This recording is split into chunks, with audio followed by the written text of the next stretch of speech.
Right, let's get started. Get the time sync going. I don't know why I bother with that anymore. It's not like I do any video editing, at least not lately. Then again, maybe one day I'll return to the archives and take the time to edit videos. But for now, that's not happening. No siree. Alright, let's get some rubbish out of the way. The thing I always forget to do. Travis, Michael Stewart, JK Electrical. Hello, where are you from, JK Electrical? What's this? UV torch, that's not powerful enough. Alright. Hey, Yanko. Alrighty, so it's been a while since I've had a 1466 on the bench. I'm getting more 1708s these days than I am 1466s, which is kind of sad, but yeah, getting used to the 1408s. Ah, you're in Melbourne, okay. Enjoying your lockdowns? Right, first thing I am going to do, the battery's already disconnected, but I will remove the solid state drive. Now this could be anything from a, I don't know, bad keyboard to, yeah, there's a bunch of things this could be.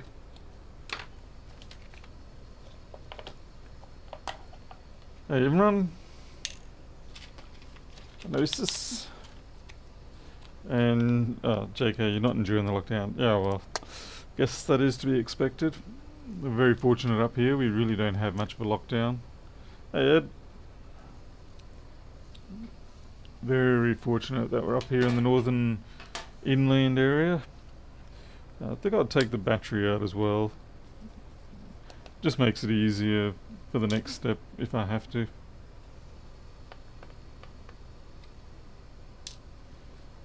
Installing a mini spray booth. Okay, what you going to use that for? Like actual spray painting, small items, or some other purpose?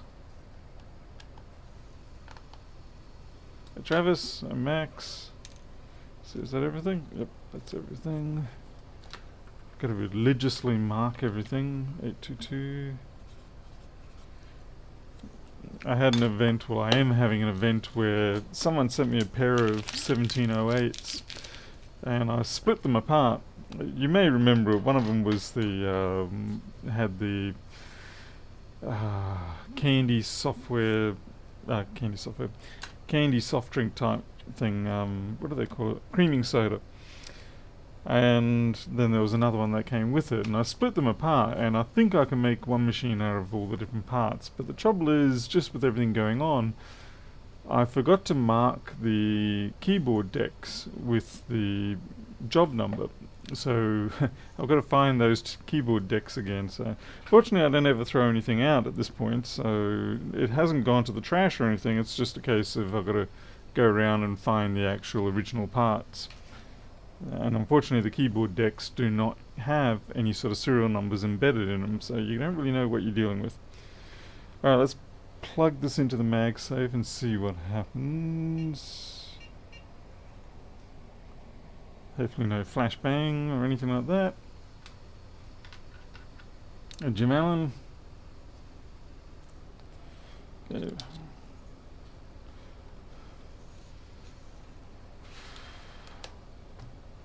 Ah, yeah, power on might help. There we go. Miles. So we get green light. 300 milliamps, no fan spin. By the way, this is a 165 board. Yeah, 300 milliamps, no fan spin. I'm going to say we've probably got a short somewhere near PP bus or something like that. That's my guess. Let's see how we go. I'm going to update the job data though. 822.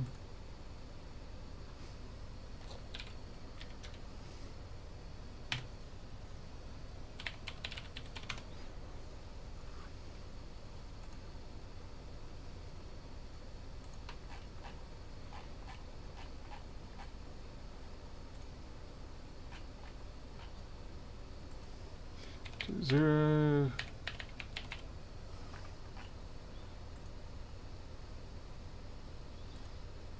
A note to say 300 milliamp, no fan spin, no chipmunk.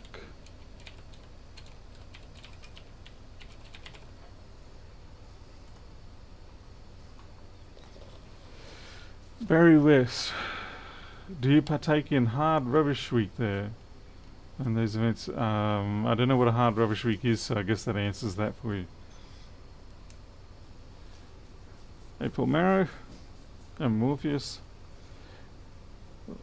Yeah, Macau, it'd be nice if all the batteries were this removable. The 1932 seem to be tolerable, but still not great. Alright, let's have a look here. This, I could cheat and use the infrared camera if I wasn't somewhat entertaining. Then I would probably just do that straight up, but we'll have a look.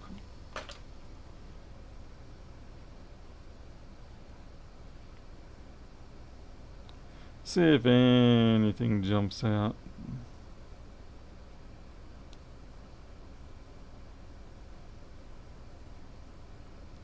Well, we've got corrosion on that MOSFET there, so we've got little itty bits of corrosion-ish type stuff there, so we could actually have a corrosion issue on the other side. Hopefully it's not some great big cluster on the SMC.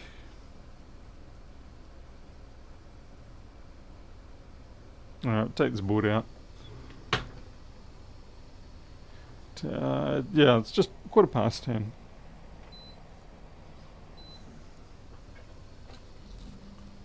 Hard Rubbish Week is council pickup where you leave. Oh, okay, right.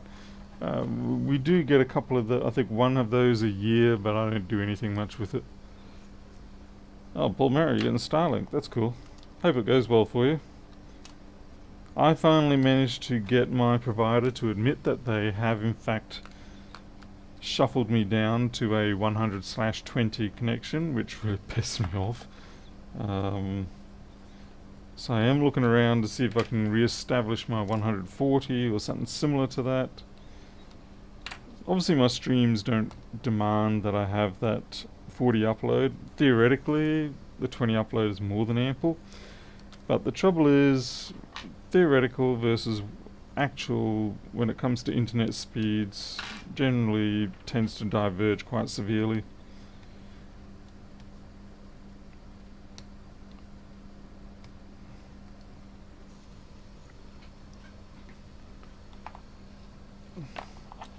Yeah, it's just, if they offer you a cheaper rate and they're still saying 100, then it's probably they're going to try and shuffle you down to 120. Like I say, it's not for most things going to be a major issue for me, but it is still a pain, and I hate the fact that effectively it was a bait and switch, and it in particular catches out people like myself because I was checking the pricing on their plans, just, you know, general thing you do, see whether you're paying too much, because if they've still got you on an old plan, they don't bother to update your plan to a cheaper one. No siree, they'll make sure you keep paying that extra money. So I was checking their website and I noticed that their 100 plan was now down to $75 a month, and I was like, hey, what's going on here? Why am I being charged $99, I think it was, a month, but your highest plan that you have available is now $75 a month? And they said, oh yeah, sorry, we'll fix that up for you. And yeah, that's how they got me off, because while I was paying the $99, they were obligated probably to still provide the $140. But as soon as they got to shuffle me off onto their $75 plan, they could shove me down to the 120. So I was like, son of a buggers. I saw Aussie Broadband has something. Aussie Broadband, I think, has it for 109 a month. I think it was a little more than 140 speed, but yeah, 109 a month. So that's on my list of things to consider. So it just takes a while getting all these bits out. Fortunately, I can do it while talking. Can't see any dramatic moments on the black plastic there.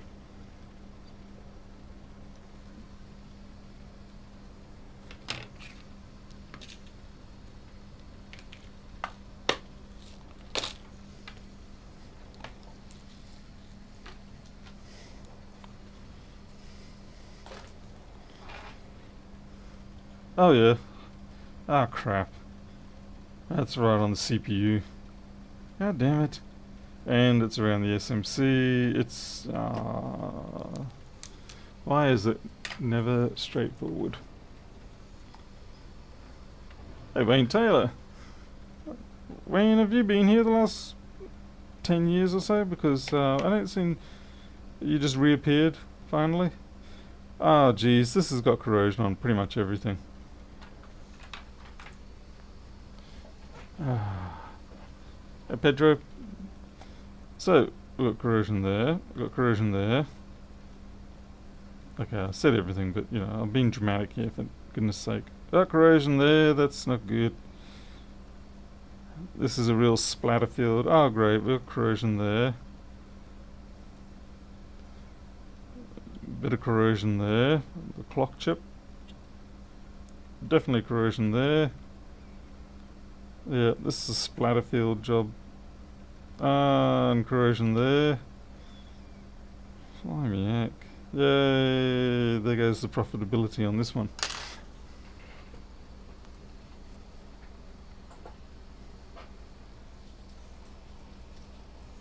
Travis, why don't you want to be here? What's the matter? Don't you like seeing boards with corrosion? Spill through the keyboard. Possibly. That doesn't... I can't see any signs of it. Yeah. Anyway, we'll see if we can get the board running. Then we'll deal with where it came from. So this is essentially, at least for the first phase, this is going to be a janitorial job. And we'll just sort of bit by bit take it from there. Oh, you want to watch the stream, right? You don't want to be in the office. Gotcha.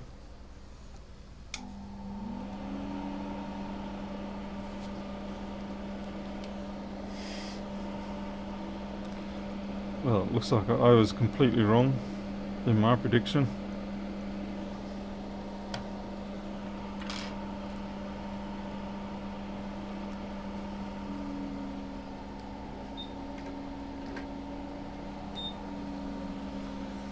Yeah, B-Dog, I don't think so. I get enough of people who've tried to clean their boards that way. I mean, don't get me wrong, I mean, I use it for cleaning up stuff, but you're right, I mean, but it still has to be reworked in most cases.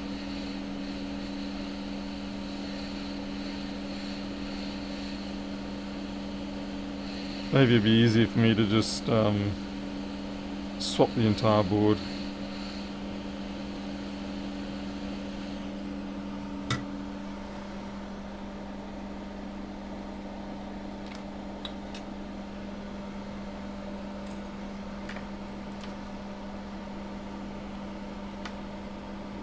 When all COVID hit, disappeared. Okay. Holidays now and then you retired for good. Oh, crikey. Jeez. Didn't realise. Wayne, did you send me that B-side ADM20, by the way? Now that you're here, I can ask you a million questions that probably have no relevance to you, but you know that multimeter, the B-side ADM20, were you the one that sent that to me? I really got to find out who sent that to me.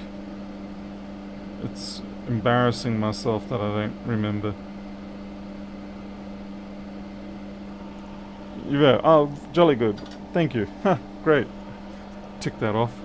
Alright, because basically now, with the open board data rollout, I have chosen that type of meter to be the primary meter for data capture for open board data. I couldn't get the B-side ADM20 anymore, but I did get, they're all, you know, there's multiple variants of it, and I managed to get these ones, and I bought 20 of them so far, and more to come.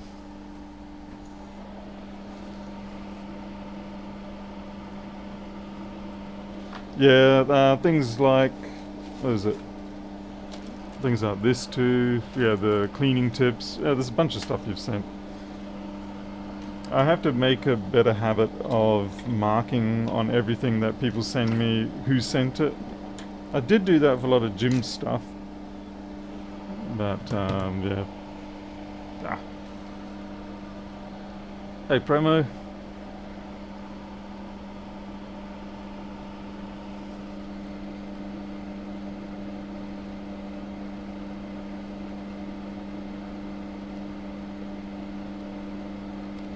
But yeah, I found that that particular multimeter was very good in so many different respects. I mean, that the continuity speed is beautiful, beautiful and fast.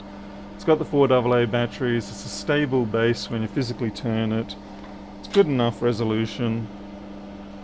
The probes are complete crap, but I'm sending people good quality probes anyway, so it's all good.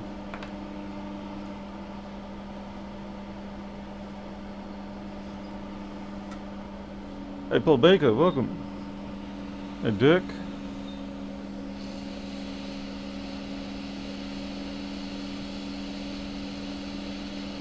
And there's a big knob of solder I've got to get rid of there.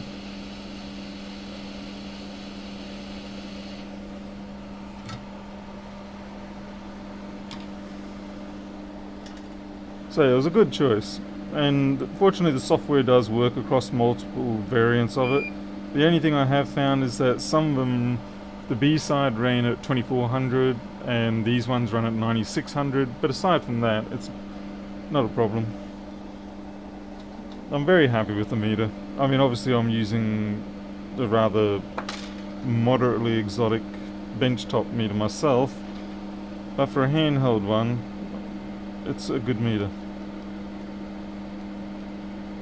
For what we do anyway, yeah, it's not like we're dealing with hyper precise circuits or anything.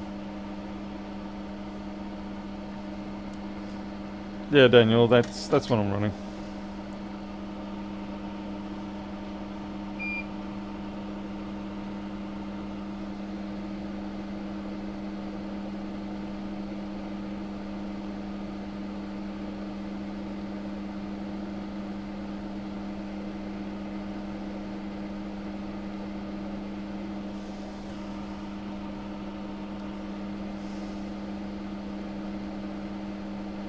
Michael Bloom, the hot air coming out of my mouth is only when I'm arguing with people on Facebook forums.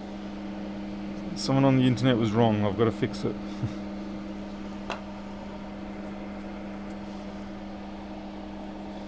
The 857 is actually a nice station, and I wish they had... I really wish the 861 had rotary encoder knobs rather than the up-down, left-right, up-down buttons. It would make it a lot easier to use in my opinion. But the 857 is nice, it just doesn't have enough power for certain jobs. But power aside, it's a nice interface.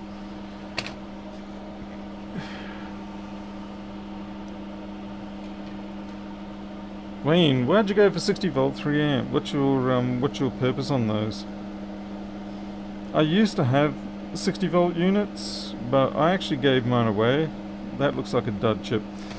I gave my 60 volt units away and I got the 5 amp 30 volt units instead, for mostly for dealing with MacBooks, of course. It's a bit dodgy looking, that one too. So many dodgy boards. What is this, the frickin' Dodgy Brothers warehouse?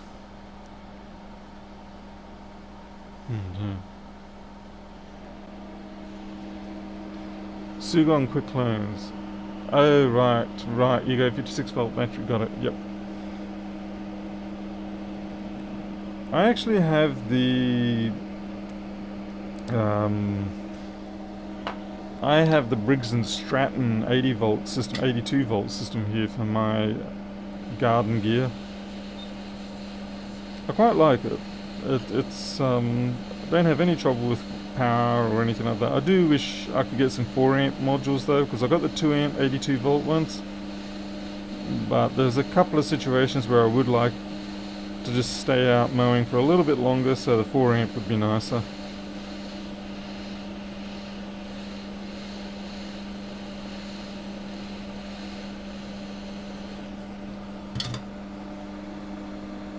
Alexi, I only want the truth if it's the truth that I'm happy with. If it's not a truth I'm happy with, then I'm gonna go and I'm gonna Google until I can find some abstract, dodgy looking piece of non-researched, non-peer reviewed crap that confirms what I want it to be. Isn't that the way it works? I thought that's the way it works these days. It's more about how good are your Google search skills. I'm getting picky my old age, just a little, yeah. Okay, Wayne, yeah, so that's sort of similar. It's a little more than what I'm looking at for watt-hour capacity, but yeah, 82 volt 4 amp hour is the one that I want to get. I've got the 2 amp hour 82 volt, and like I said, they're great.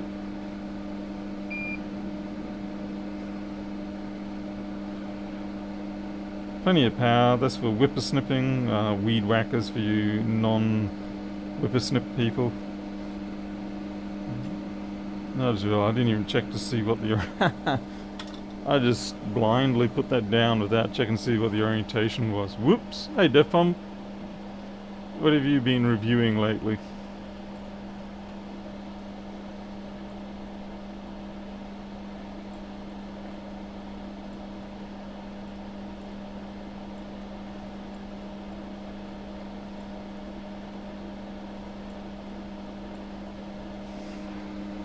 Bunch of you.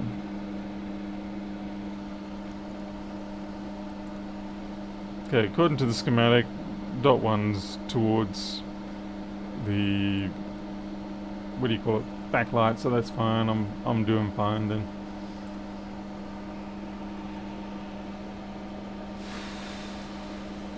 Patrick Millie. Alright, so that's one of many repairs we need to make.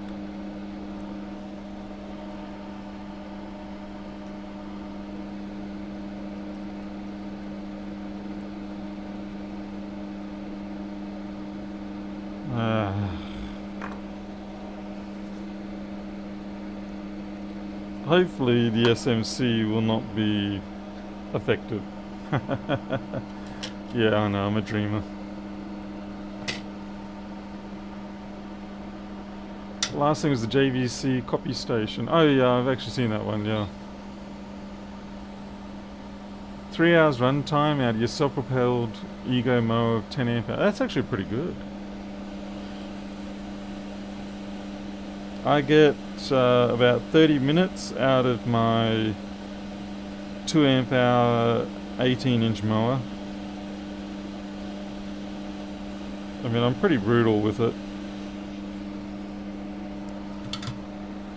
I find the thing that kills them fastest in terms of battery depletion is wet long grass. Wet grass just decimates the battery. The motor sits there and it's like, more, give me more. So I think that's where the 4 amp hour will probably actually work out better, because it'll have a better, it'll waste less due to the lower internal resistance for those high current situations.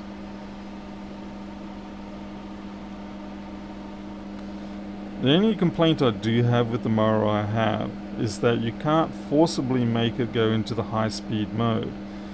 With the whippersnipper I can. There's a turbo button on it. It's turbo time, yeah.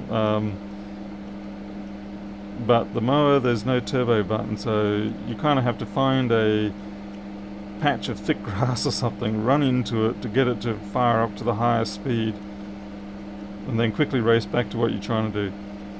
Because there are scenarios where you want the highest speed, even though it's not going to be a high load, and that's when you're sort of getting to the end of summer or the start of end of summer or end of winter, and you've got all that grass, and all it is just like lots of little seed heads, and they're not difficult to cut through, but you kind of need the high-speed blade to successfully detach them.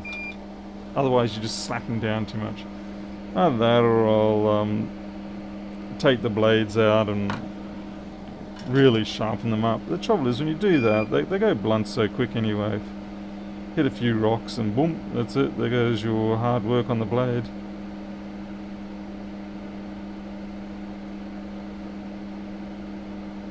But overall, very happy with it.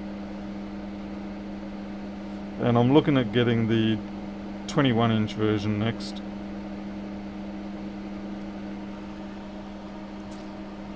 Storm Henry is a rush of water. So keep. Oh, was this a whereabouts is that?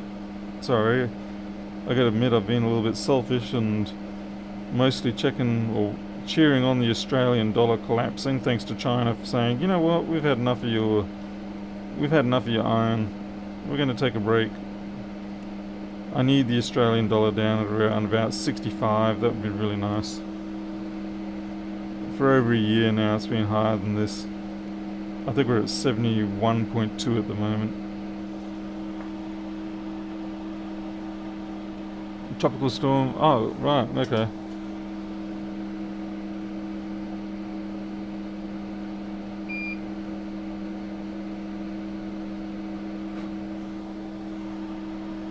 Hey, Jim Hook, good evening.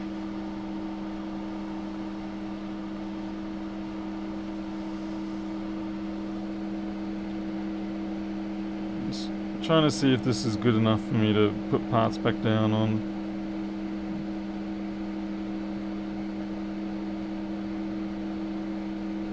Feeling happy with that now.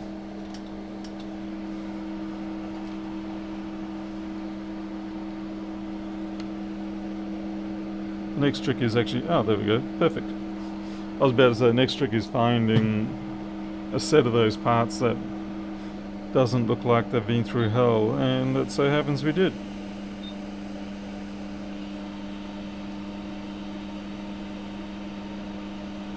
Yeah, Barry, I'm trying to, because obviously Flex Board View sales are all in US dollars. And so it's advantageous for me to try and wait for the lulls in the relative value. Sometimes you've got to tap into it still, but you try really hard to hold out until 65 cents or better.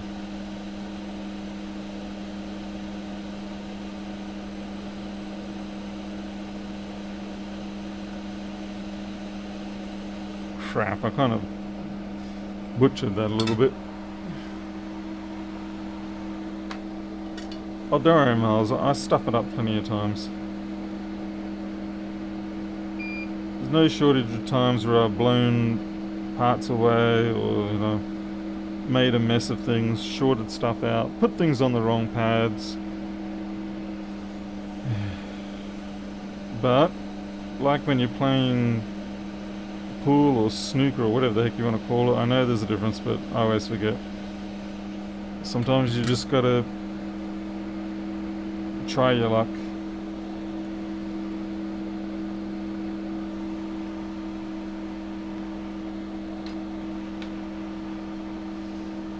Hey, Rilaneko. Okay, so that's that one done.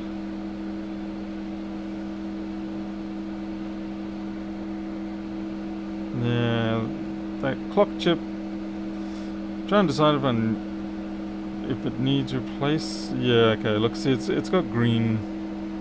That sort of green. See how it's getting in on the edge of the chip where the actual substrate internals.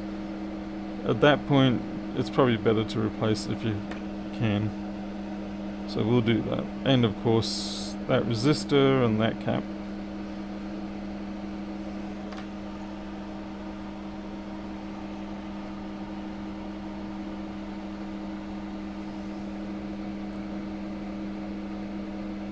Oh yeah, putting parts on upside down. Got to always do that too. Yeah. It's not a good stream if you don't put something in upside down.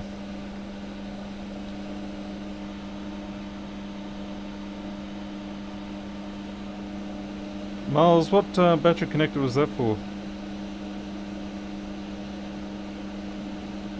I think Lewis even once took part of one of my videos where I was trying to get a SMC off, and I managed to butcher it and bulldoze all the parts, and Lewis decided that would be funny to show to all his viewers.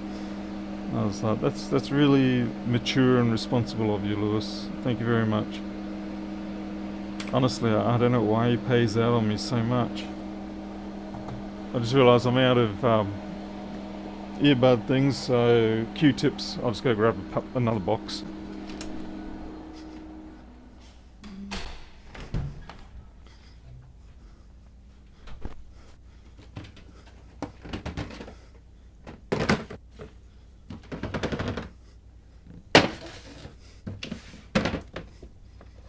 Cotton tips.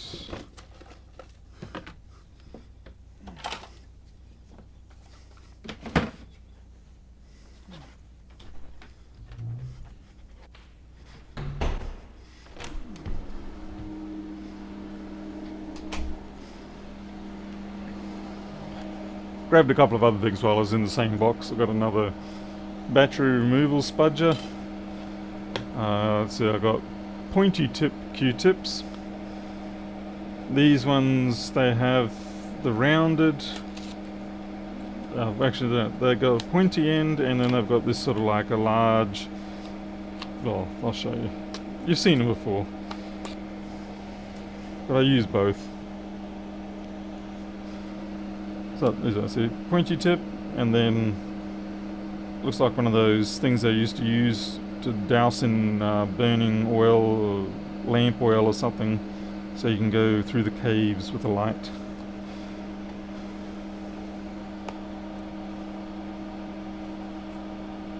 iPhone XS. Oh, right, okay. Yeah, good luck with that one.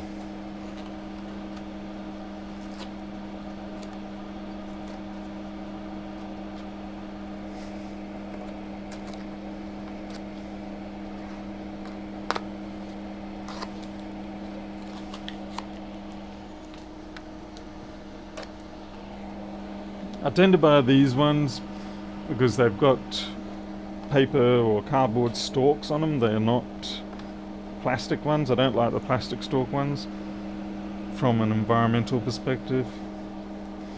I mean, it's hard enough for me to even use paper napkins at times. So I try really hard to not use too much plastic.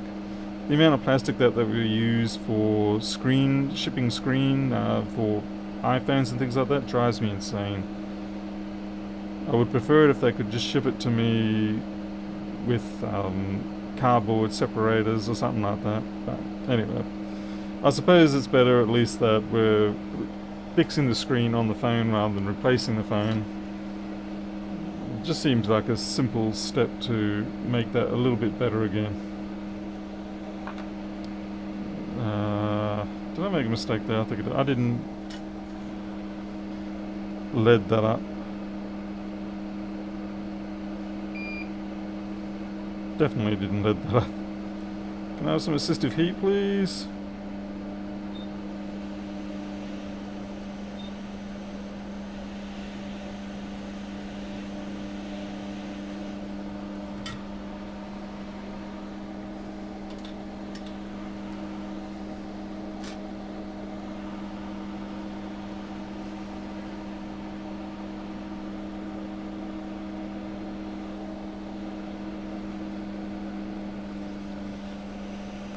No, I'm just going to do some hot air wick.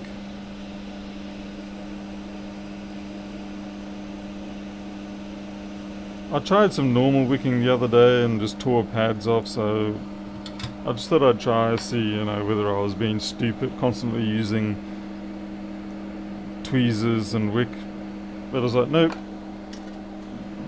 I'm good. I'll stick to my tweezers and wick.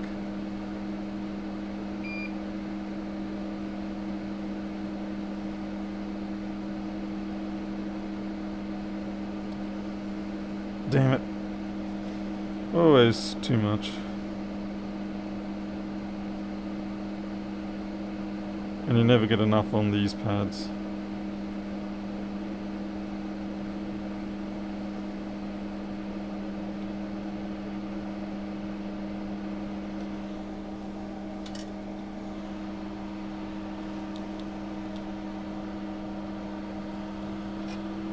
Alright, that does not have a clock chip on it. That does not have a clock chip on it. That does not have a clock chip on it. Clock chips are a little bit rare around here. Yeah, funnily enough, they are not the most common fault that I have. But for some reason, I keep using them. I suppose because I sort of dream that it's going to be just a clock chip. So maybe today it's going to be... Okay, and that one's just butchered.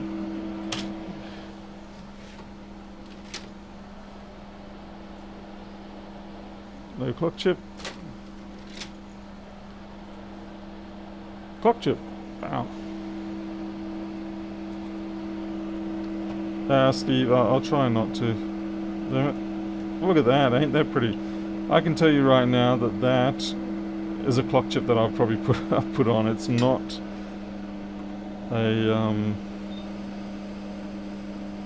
yeah, it's not the normal one. It's too clean.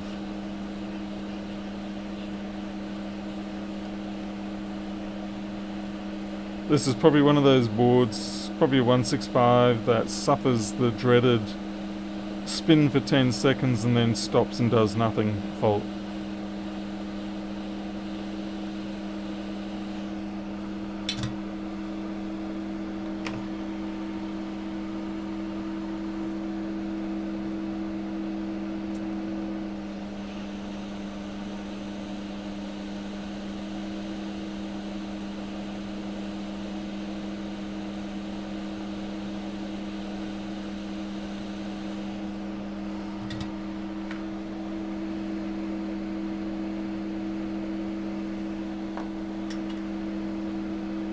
That's not on straight.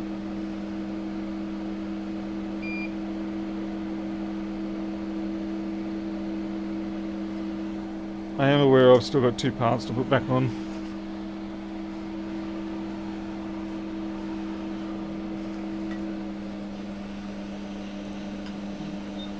Defcom, you're going to tell us what your clickbaity video is, or are you using a headline that insinuates one thing but then the video reveals another?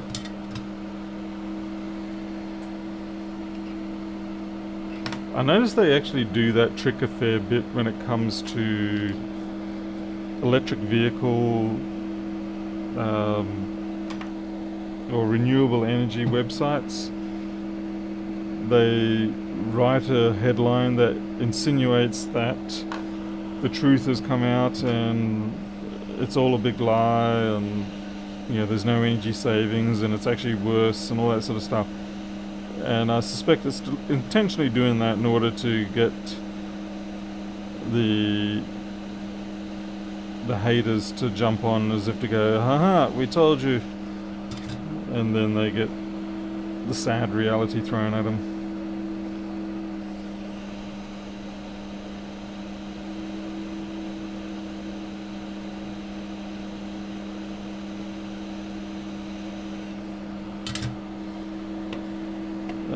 One more part.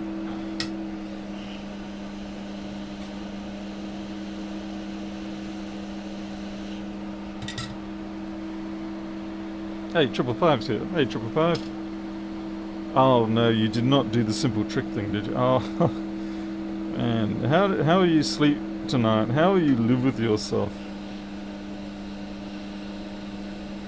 What is it? One simple trick to trick your viewers into clicking something. Kind of reminds me, for those Australians among us, you could tell when the ABC broadcaster was finally infiltrated, or when it finally had more of a commercial board or a commercial terms and guide sort of thing going on, because instead of their headlines being pretty straightforward, they started becoming things like one simple trick. It isn't as bad as, say, News.com.au, but there was definitely that shift into that realm. I was like, yep. I see that shift there. Gone to the dark side. Alright, so this is probably the area that has wrecked this board, but we'll see. Yeah, and it's going to be a bit tricky to get these parts off because they are, well, there's a lot of thermal sink or absorption capacity around here. Flip me.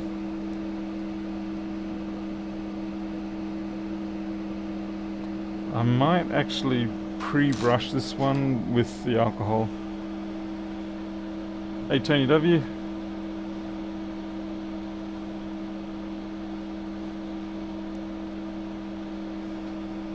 It's a first, see how it performs. Yeah, I mean, you may as well. I know I've certainly tried a few clicky sort of titles. I generally try to avoid the word balls in my titles though nowadays, even if it is a genuine thing. YouTube just doesn't appreciate that there are legitimate times to use the word balls. As far as YouTube's concerned, there is never a suitable time.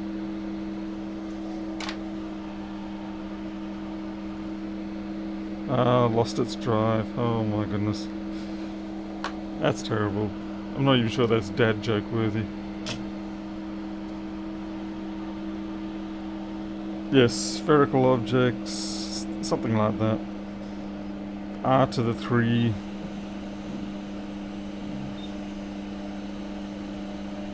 Alright, I'm going to remove this one, and certainly those two.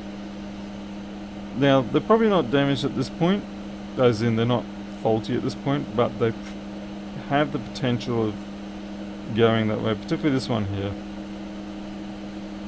And I don't want to hand back a machine that 3 months later, well, you're out of there anyway.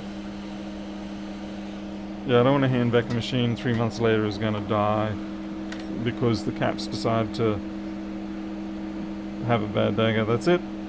I'm not rendering this crap anymore. I'm out of here. Pulls the eject handle.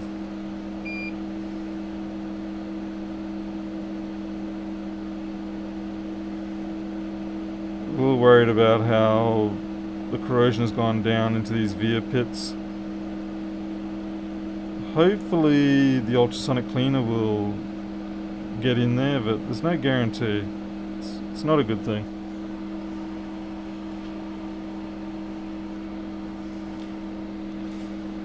That green pad wasn't actually even a pad. It was just a green hole.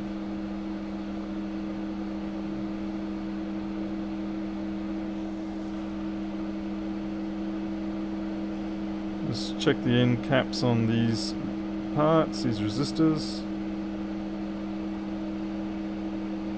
Make sure everything's holding.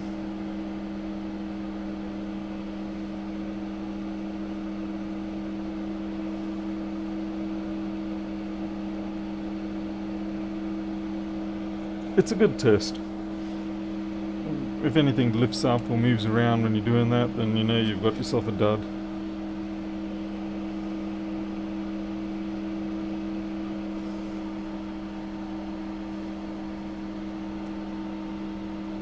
Sponsorship by Manscaped? Oh hell no.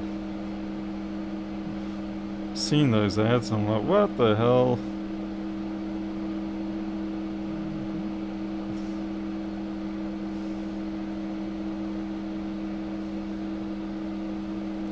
Not like I'm trying to find a new mate. Not that you shouldn't. Not that you can coast. You're not allowed to coast too much in relationships. I mean, there is that comfort zone, but you have to remind yourself every now and then to try and do a little better.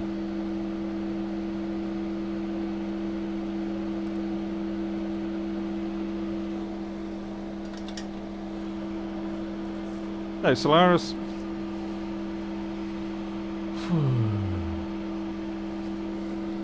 Hey, Lexi. Oh wait, I said hello before. Damn it. You got me to say hello twice.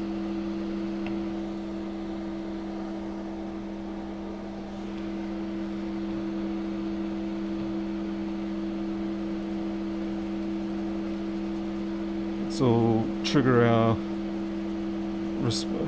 visual responses here. I think it's probably worse for me when I'm using the toothbrush. I think the camera softens it out quite a bit.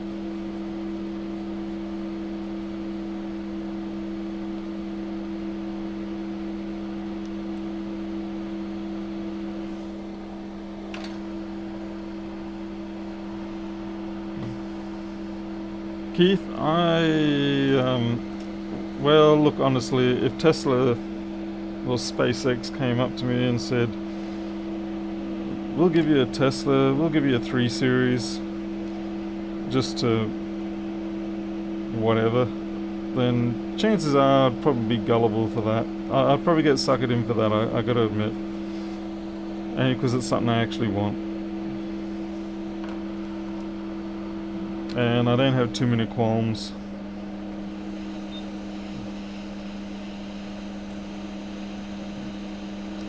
Now Microsoft, on the other hand, I'd probably hold out a fair bit longer.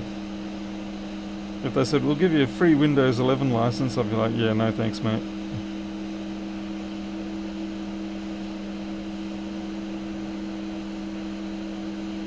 They might go, we'll give you a 3.51 NT license, and I'll be like, no.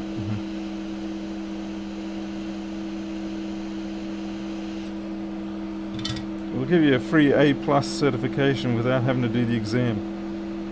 And I'll be like, isn't that how it normally works?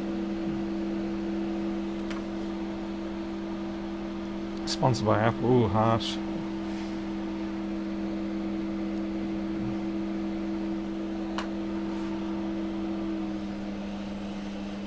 To be fair, I mean, I don't hate on Apple enough, I suppose, according to community standards.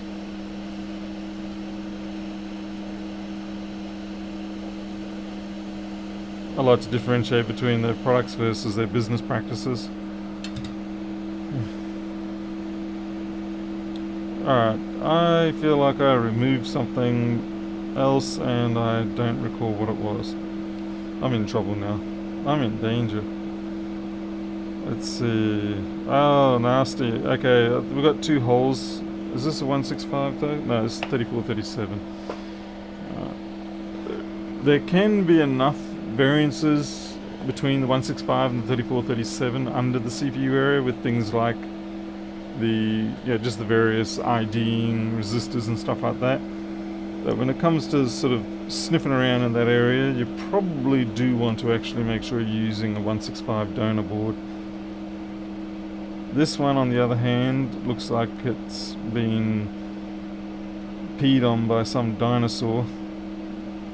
Okay, so what I'm looking at, we've got like this diagonal slope and then a resistor here and then this 3 capacitors and the resistor, and I think that resistor is gone.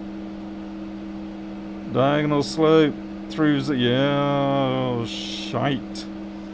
Okay, this is going to be a problem. This probably goes straight to some directly underneath board CPU contact thingy. Okay, so here we go. This is it here. Oh, yeah, they go straight to the ball. And so that's a big problem.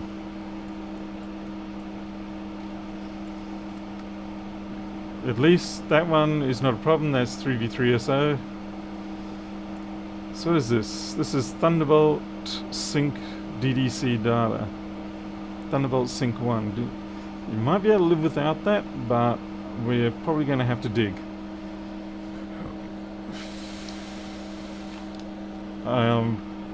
Miles, no, there's nowhere else to pick it up.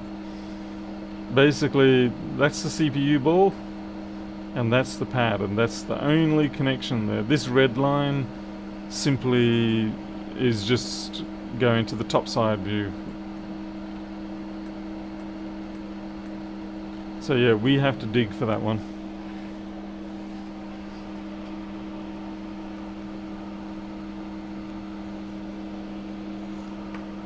Oh, sorry, I just realised I never even showed you. Look. Okay, here we go. This is the resistor that's missing.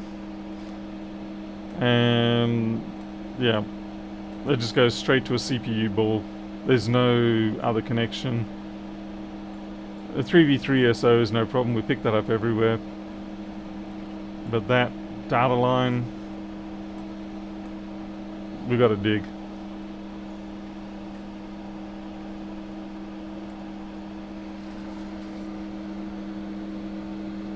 And it's gone in deep. So I guess we just have to follow it down. Yay!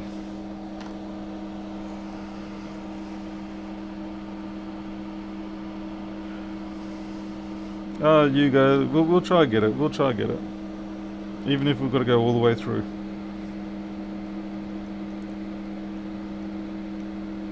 Journey to the middle of the board. I got a cough.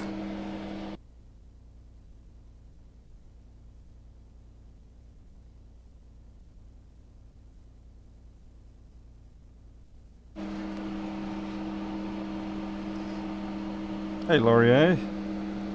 Oof. Not used to seeing people's name Laurie around here, I'm sorry, but yeah. It was my father's name, so it was a bit of a weird reaction I just got. I shouldn't say it was his name, it is his name, but you know what I mean.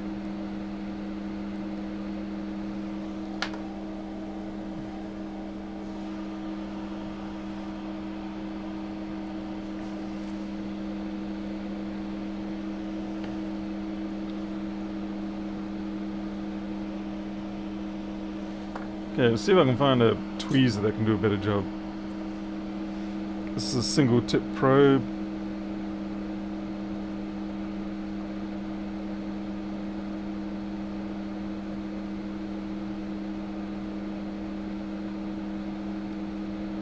I'm not sure what I'm encountering there. There's like sparkly bits, but I don't know what it is. I'm gonna assume it's just junk.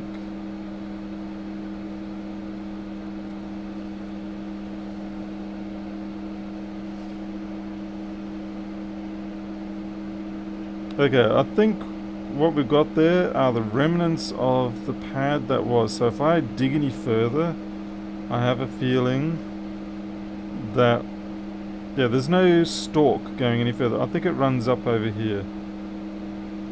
See how there's nothing under there? So what I'm going to do is I'm actually going to find another board, shave it away that area, and see where that trace goes.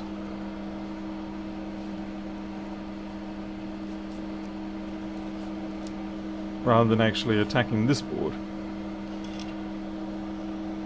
Alright, so we've got another 165. And I mean, this one is well and truly dead. Daniel, it's in my tools page, but I think the real quality gain, except when it's out of focus, of course. The real quality gain is from the capture card.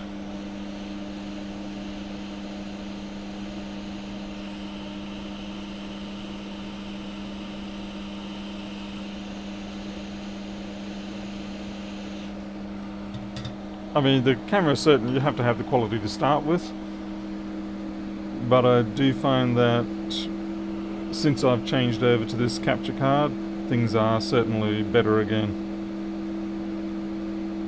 Okay. So here we are, we're just going to do some lead mining. Oh wait, no, this is a lead-free zone.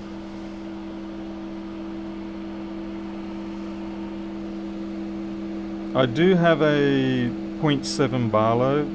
I think when you go to 0.5 Barlow, you really do start to lose some of that clarity. Certainly even on a 0.7 Barlow, you're losing some, but just not quite to the same severity. The most ideal thing is to have no Barlow at all. And of course, yeah, keep your optics clean.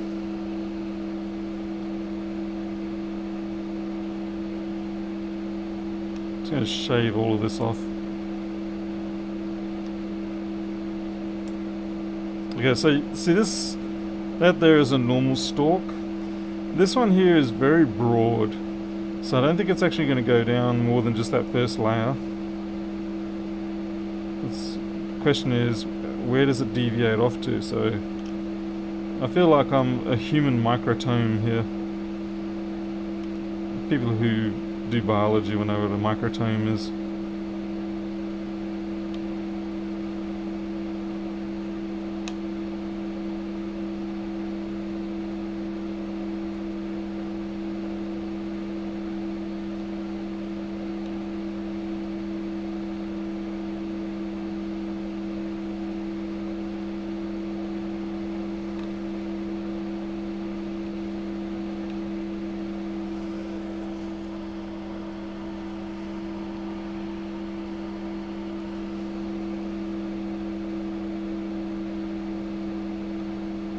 Now, at this point, normally you just write off this board.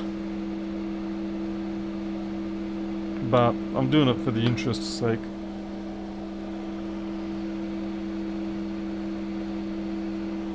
Okay, now we're getting a better idea.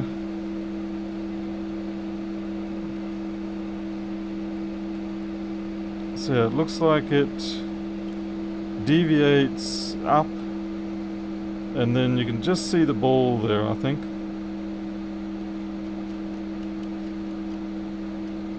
Okay, so the pad that we want is actually just up a bit. So what we might be able to do is scratch the board up just above it until we get to this section, and then drop a link in. It's just like a little dumbbell connect.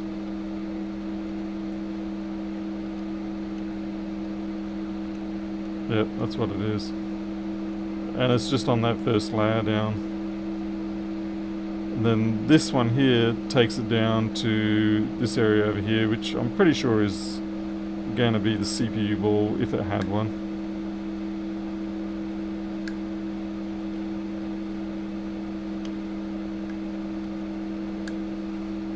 Just get rid of this stuff.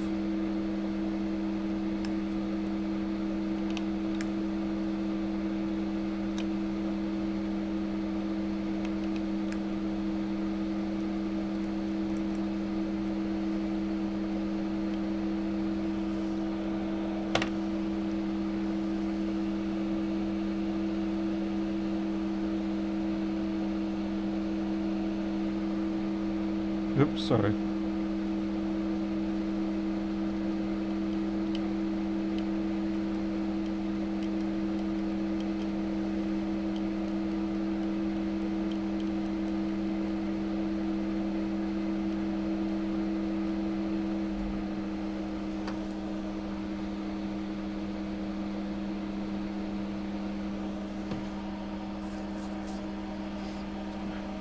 Andrew Hughes. Just going to check the continuity of those pads just to confirm my theories. Okay, so that there is the resistor pad. Obviously that's good. Yeah, okay, so it goes down the one layer onto that, then across to that, and there's a stalk in there that goes to that. I really should write a letter or an email to this multimeter company and tell them to fix the damn beeper after I had to do it myself. Hey, Commutix. Now, of course, with this board I'm going to have to be a little bit delicate because, you know, I can't just butcher it like I did that one. So, in theory, the point we want should be just around about there.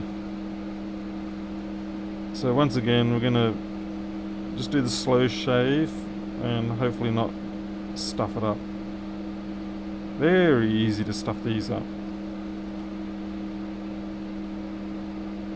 The scary thing is that these are nowhere near as hard as iPhones to work on.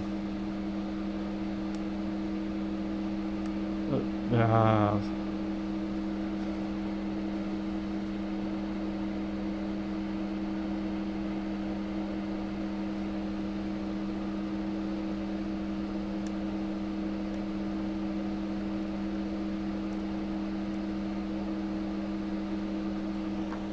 And we should be able to see it if I drop the alcohol down. There it is.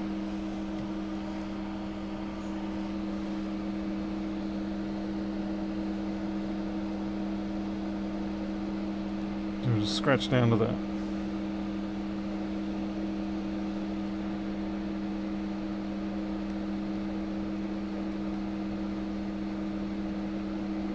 And get rid of this. A lot of this copper layer that I'm peeling off, it's merely just flood fill. It has its purpose, but it's not a necessity, as it were. Now we're not going to shave up the whole layer, we're just going to scratch down onto that pad, and then we're going to drop a bit of solder in there and get a some sort of ball forming up on it.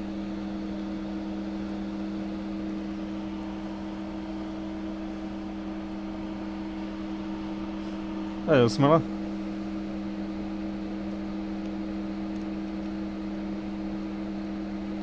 You got to be a little bit patient because it can take a little while to get through the fiberglass layer if you're not lifting up in sheets like I did with the trying to find it.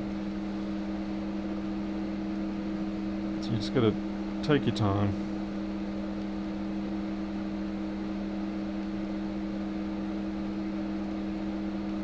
Sad thing is, this is probably never even going to come into play with the person using this machine.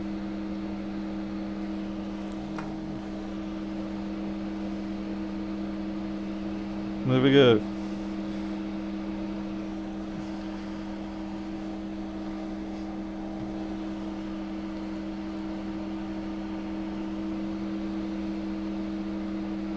You can see where the copper has corroded away. Actually, I should probably clear that out. I don't want that corrosion staying around there.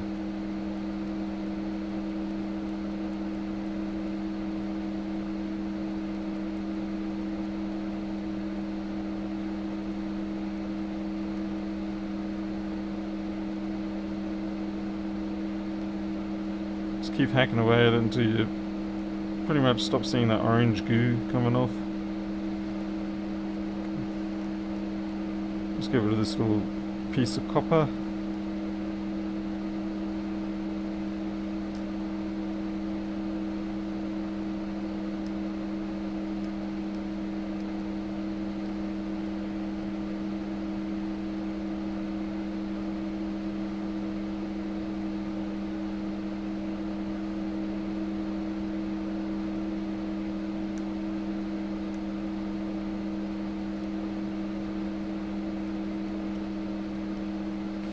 Right, so basically what we can do is we can just mount the resistor directly onto that, and then we get our 342 from wherever we like around here. There's going to be multiple sources, as we know.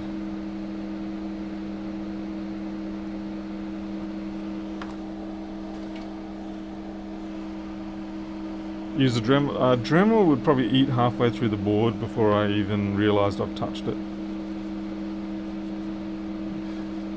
Dremels will eat circuit boards very quickly.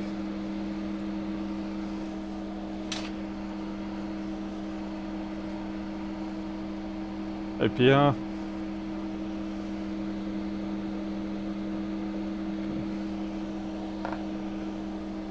And if we botch this particular pad up, well, that's okay. We can just go directly onto the CPU. This may be a bit reluctant to take solder on the basis of the fact that it is sitting on the CPU, so it's gonna let's see, maybe I'll heat it up, use some assistive air. I was thinking of putting solder paste down there. It's always a good option too, but some assistive hot air might help.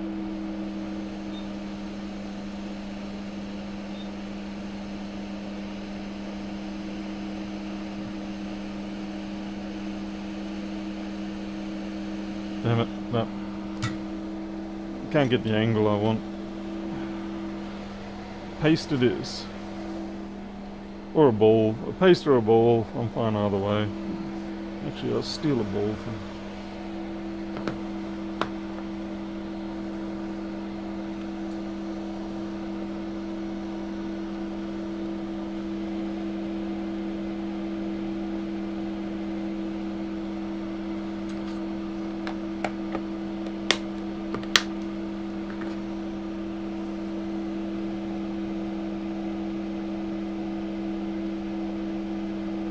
That's huge. Oh well.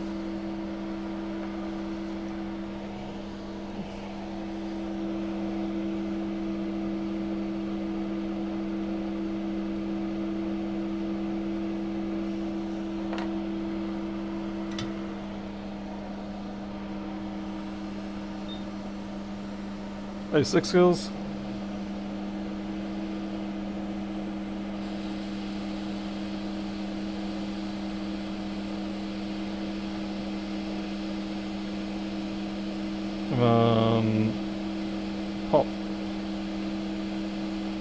Son of a gun.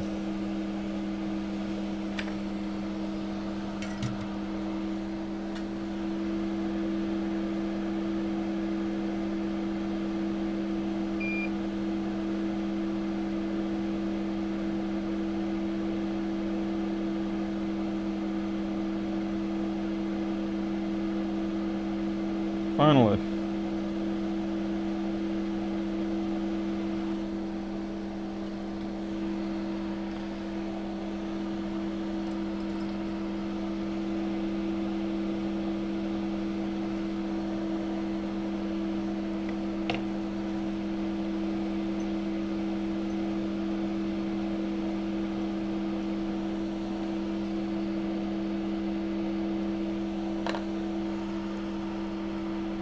Hey, Yippee.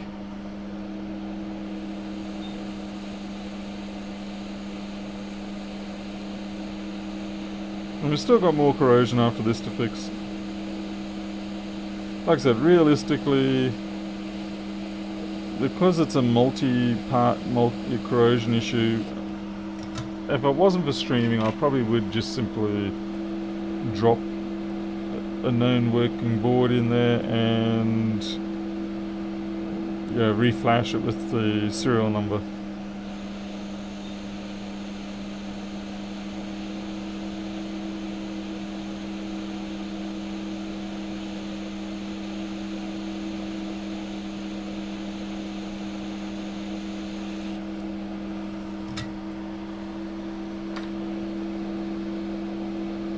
Okay, now we need our Volt 3V, whatever it was. 3VSO. Trying to think where I can steal it from.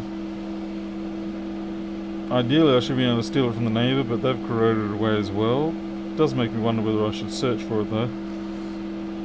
It is available over here, so I guess that's probably our best route. Just take it from these two, bring it over here. But like I said, I am kind of curious where that trace went.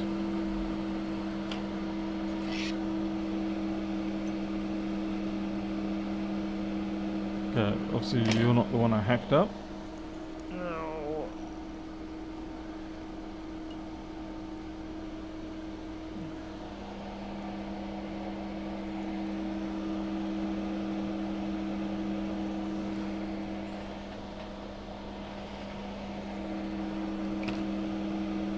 Right, that's the one I hacked up.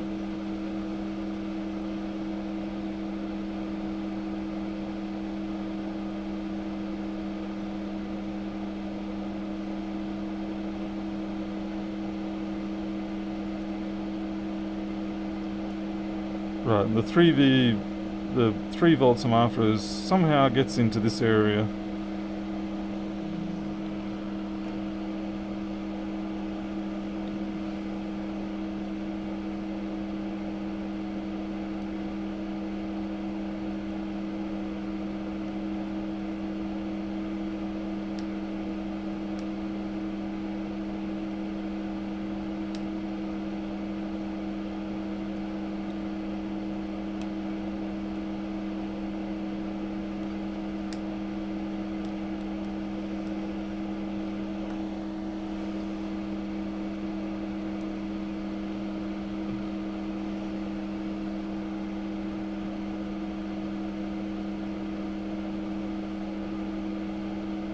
Nothing obvious there.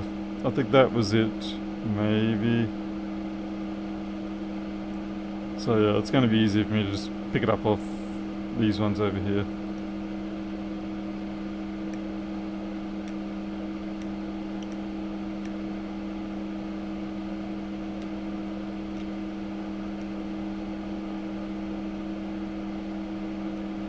Oh, I wonder if that was... No, that's ground.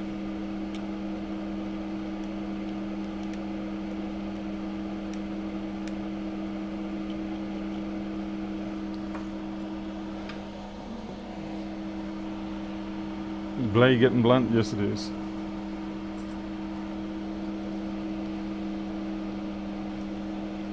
Hello, mystery cat. No idea where you came from.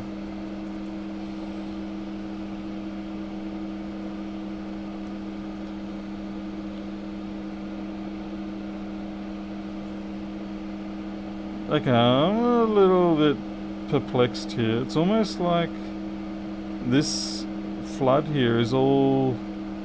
Okay, if that one and that one and that one are all this voltage I want, then I think that's a flood, and that actually makes it very easy for me. Schematics. Yeah, I think this is all a flood. It's a localized copper flood fill. So that makes it very easy for me to get hold of then.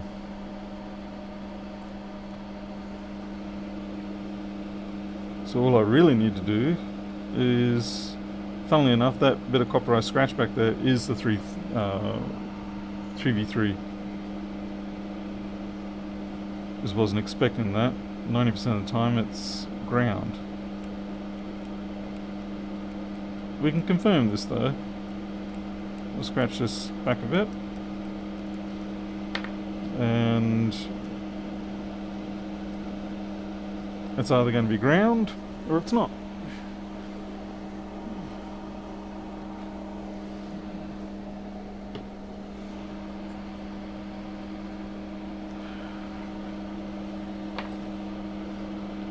Okay. Probe on ground. Right, good. Yeah, that's not ground. I'll find another 3VSO. Down by the crystal. No, yes, no, okay. You should be that cap there. That should be the 3V I'm after. Yep, okay. That's it. Okay, that made our life easy. Unfortunately, I did cut it back a bit far, so I am going to have to still run a little bit of a wire, but not much. That's funny. The one time okay, it wasn't the one time. The normal behavior of cutting wire, the ground plane back to give you better access ended up being to my own detriment this time, because it wasn't the ground plane. Oh well.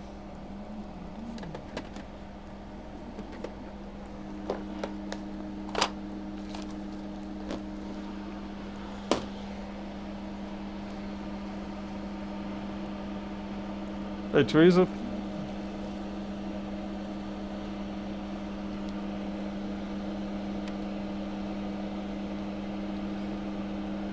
Wait. I don't know why I'm going to use this, but that's my lintz wire. The only reason why I'm using that is because if I try to use my crowbar wire, it's just a bit too thick for this area. The crowbar wire being from just a normal power lead, high flex silicon type lead.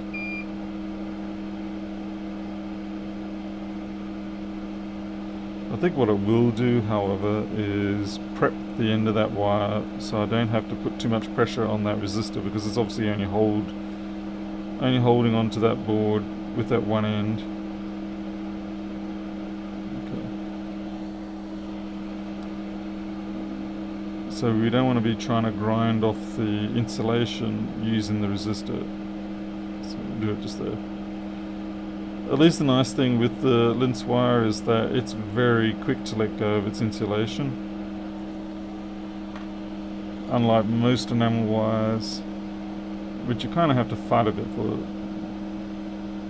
And I mean, that's fine, they're meant to be a little bit tough in that respect. But in these scenarios, you do want a little bit of an easier job. I know it's going out of focus, unfortunately. It's the nature of this sort of zoom level.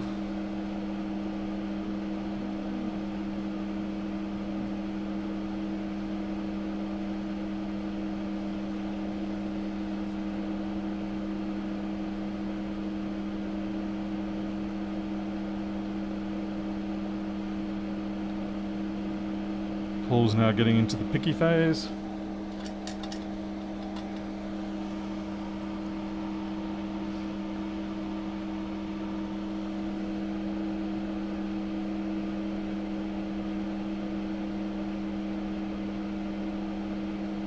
And that completes that job.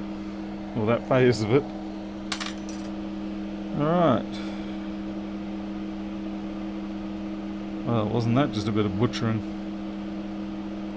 Next.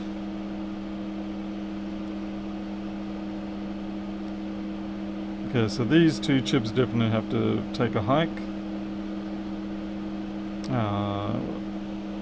Okay, well, this is a 1.8 gig machine, so it is worth repairing it. Being a 165, when does that make it? 2017 or something? Just make sure I don't cut my finger off.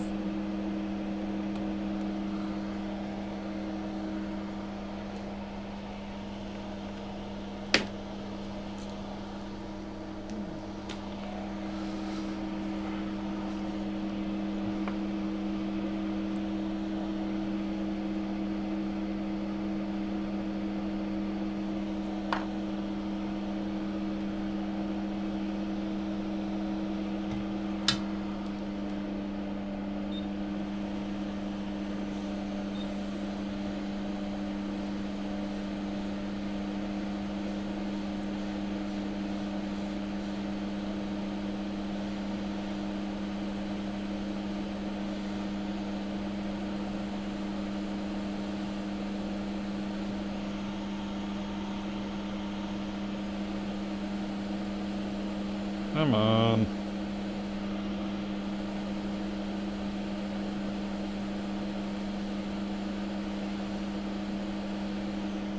One down, two down. I figured they were next to each other, so I might as well just get them both off in one shot.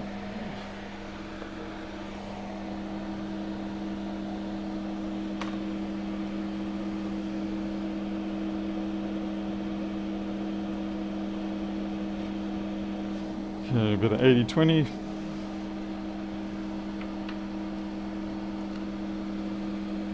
Hey Greg, we actually got some rain here tonight. Not much, about a millimeter. Unfortunately, it's always a bit of a lie that we get here the first sort of rain of spring.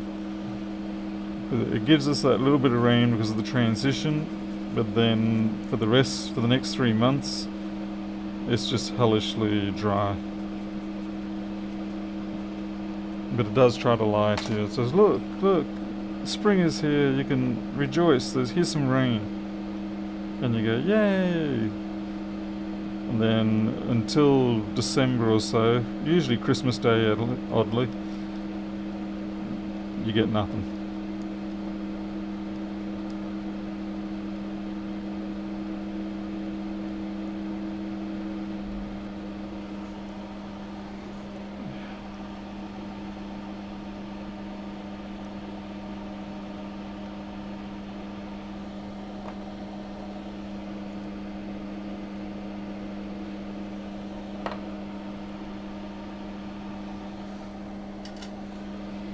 Miles, I'll take the dry I'll take the heat with the dry.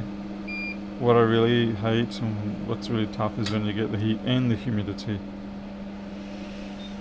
A couple of years ago, I think we had a dew point of around about 25 centigrade, and it's not the highest ever or anything, but when it's at 25, anything above 20, you really do understand why they call it the dew point. Stupidly hot and uncomfortable. Air conditioners struggled. Yeah, it was just so saturated with moisture, there was pretty much nowhere to go. Okay, now we've got that cap's going to have to come off because all the coating around there is no good.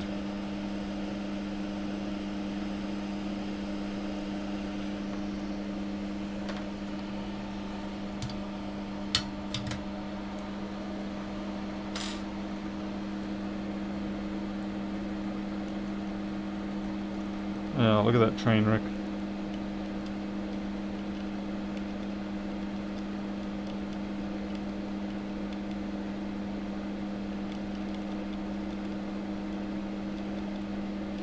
That's not me overly forcing the coating to come off. It's just that the corrosion has gotten under it and it just separates it away from the copper.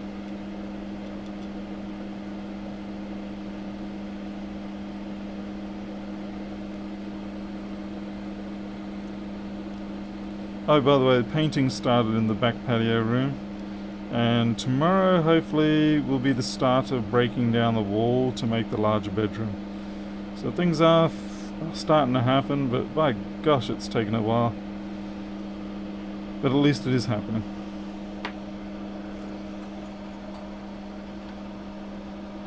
Yeah, Tony, that'd be true.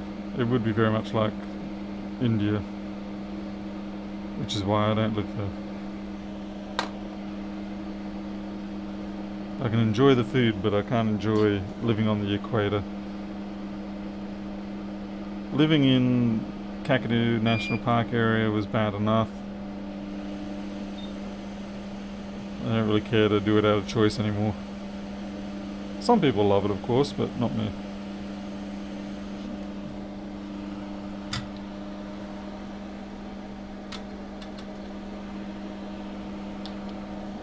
Get some more hot air wicking done.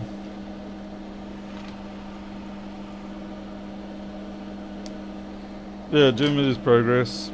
The bigger problem is just simply getting a hold of the people who can do the work for you.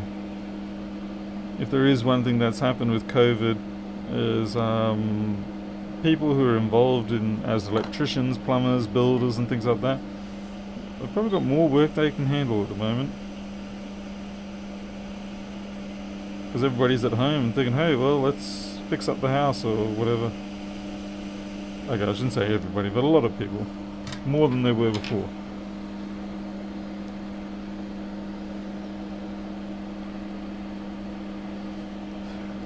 Okay, so this pad area, it looks gnarly, but we don't have to put anything on it. We're not soldering on it. We're only soldering on these pads.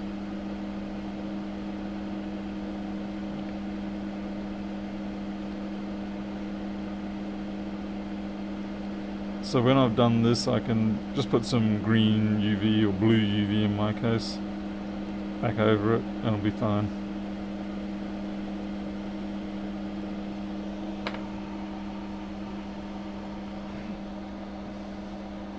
Yeah, Tony, that's not comfortable at all. Nope, no siree.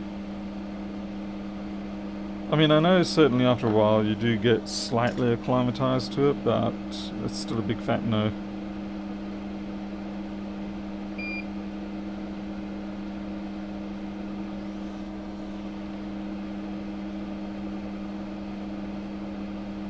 Okay, it's a little bit too much solder there, but oh well.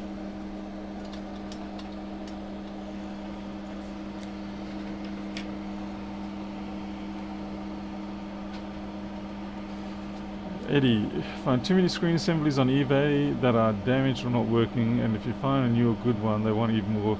Eddie, you're talking about like MacBooks? Yeah. The era of MacBook parts on eBay being worth anything or worth the investment is pretty much over. Has been for a couple of years. Like I said, once everybody realised there was a gold mine to be made, getting a hold of old things like 1466s with bad backlight drivers, or 1466s in particular are very common for that, common desired board, or 1278s with bad one-wire circuits, things like that.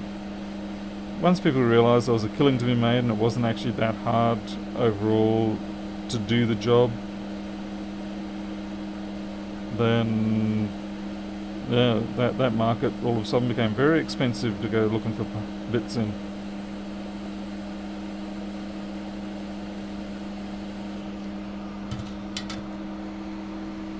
Do you have spare screen for 1707 15-inch? No. Yeah, I wish. I don't think I've even got one, let alone a spare.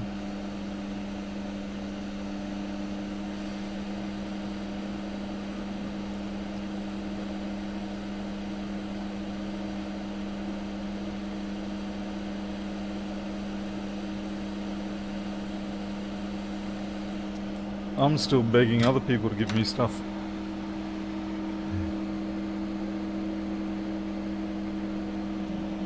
In my own kind of way.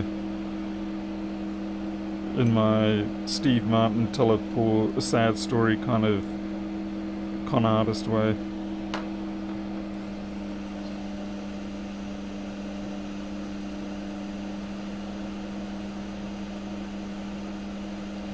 If you've seen Dirty Rotten Scoundrels, you'll understand what I mean. You want to be the Michael Caine, but most of the time you're the Steve Martin.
Yeah, that's pretty shonky, Paul.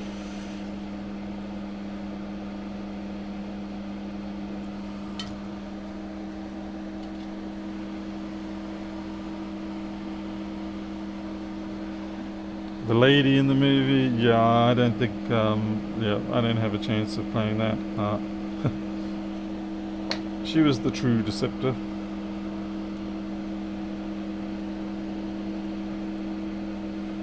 I see there was a remake, and they...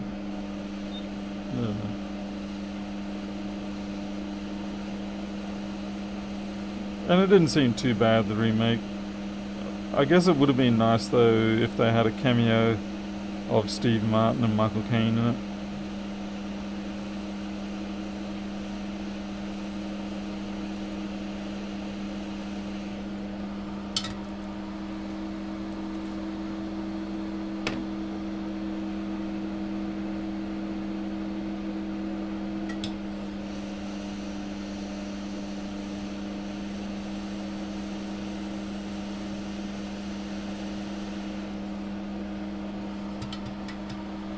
Hey, Sonny. Yeah, that's just normal for you, Sonny, isn't it? You're always missing the action here. That's okay. You got your own action going. Haven't seen a video out from you lately. Maybe I've just missed it.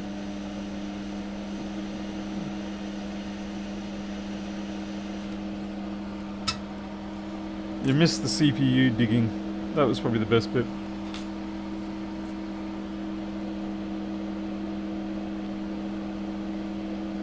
After all this, we still don't know if this thing's even going to turn on. For all we know, the CPU's already dead. Now I'm just going back over to see if there's any... There you go, Sonny. This is the CPU dive. So we had to jump down another level and grab onto the CPU ball. Well, not quite, but getting close.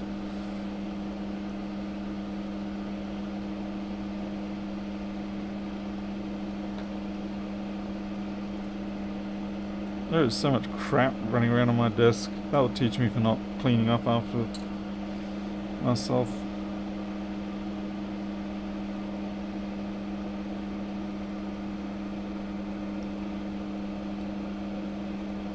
Alright, I say we plug this in. Ah, wait, no. There we go. I knew there was something else around that I had to deal with.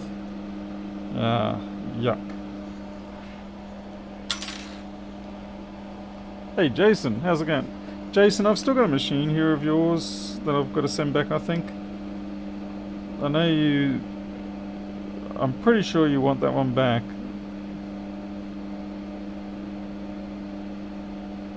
I've sent you 2, but I'm pretty sure this third one is another one you want back.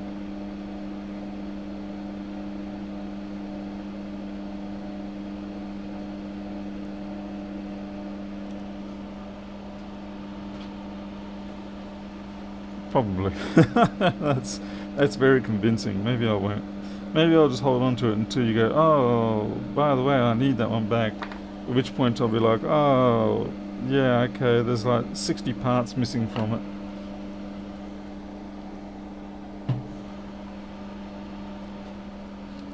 What model? Let me check. Oof, ouch, that hurt. No, not you. It's a 1700 board as far as I think. I think. I could be the wrong one. Oh no, not that. Oh jeez.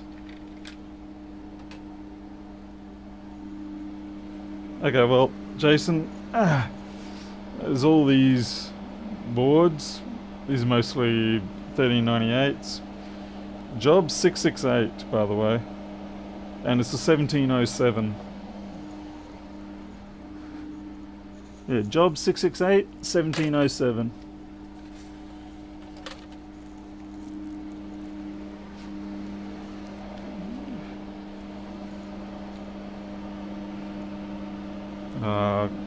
You're leaving your trash with me, are you? That's just because they're 1398s and you know nobody wants them anymore.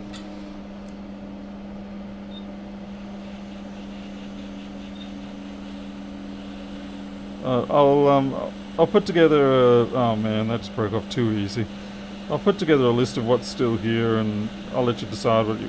Oh, I'll just send it all back to you and keep your own trash, man. Oh, just kidding. I'm in one of those stupid moods.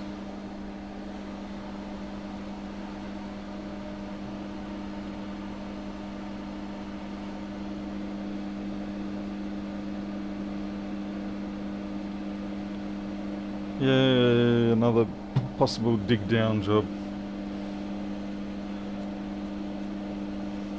We should just call this Dig Dug.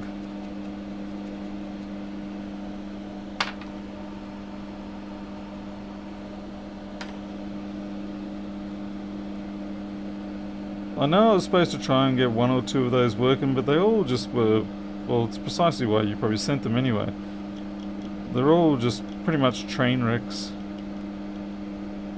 Maybe if you sort of spend 5 or 6 hours working on them, you can get something out of it, but then you always worry that as soon as you give it to a customer the next day or within hours of them, usually if they've got to take a 5 or 6 hour trip to get to the store, it'll all of a sudden start playing up on them.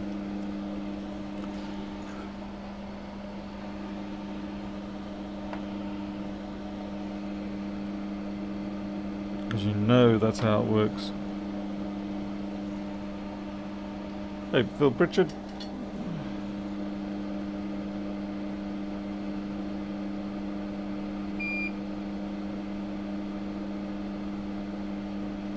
Assistive heat, possibly. Donkey.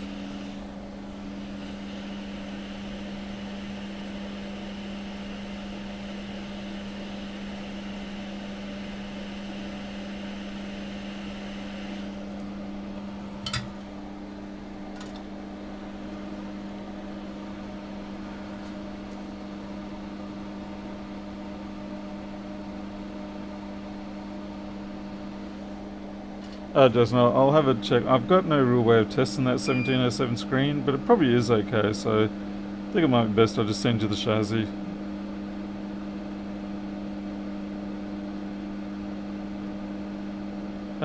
What we've got here is a 1466 liquid damage in multiple locations, and it's been generally just a pain. We're working through it. I think this is about the 6th location now that we're working on. Australian geckos, poisonous cats. Okay, what it is there is there's actually what we call the Asian gecko, which is the household Asian gecko. That is the one you will hear in my background now and then, laughing, or going tuk, tuk, tuk, tuk, tuk, tuk, that sort of noise.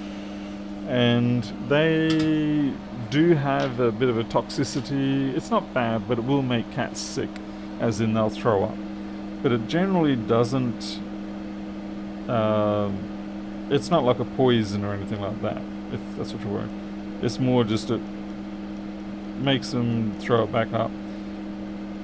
The real problem with a lot of things like geckos, however, is the worms that they carry. And particularly around here, they are incredibly hard to get rid of. It's like some sort of Futurama truck stop worm. It's very difficult to dislodge.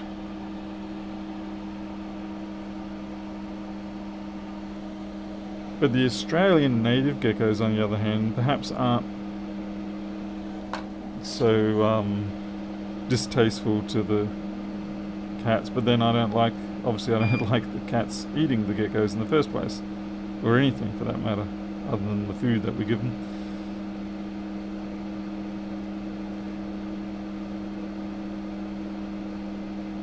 That pad is going to start drifting soon, not good. Alright.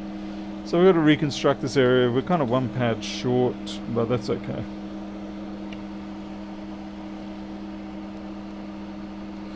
Australian feral cats are a colossal problem, yes.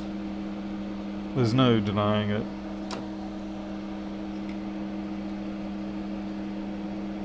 And when I was a youngster living up in Northern Territory, Kakadu area, they were already up there and they were already a major problem. And there is a very distinct difference in behaviour between a domestic cat versus these feral ones. I mean, obviously domestics can become that way, but it's a very stark difference. A genuine feral cat, as opposed to a stray cat, is quite a dangerous beast to humans as well.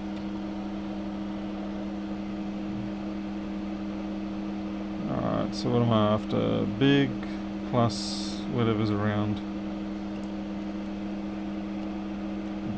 Okay, so it looks like 2 caps.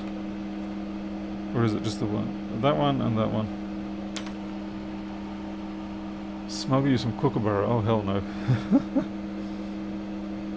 Oh, sure, those things laugh, but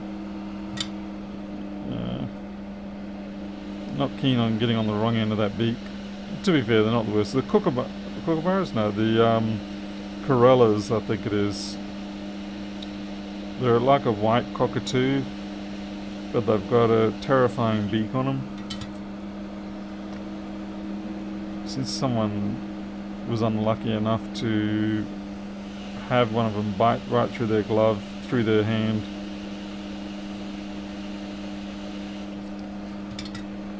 Ah, did I knock that one off as well? Clearly must have.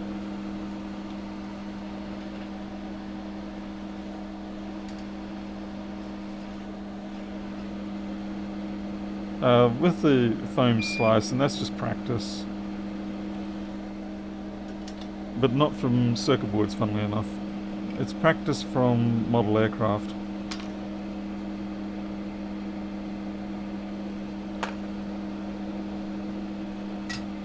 Shaving down balsa, just trying to get the profile and things just right.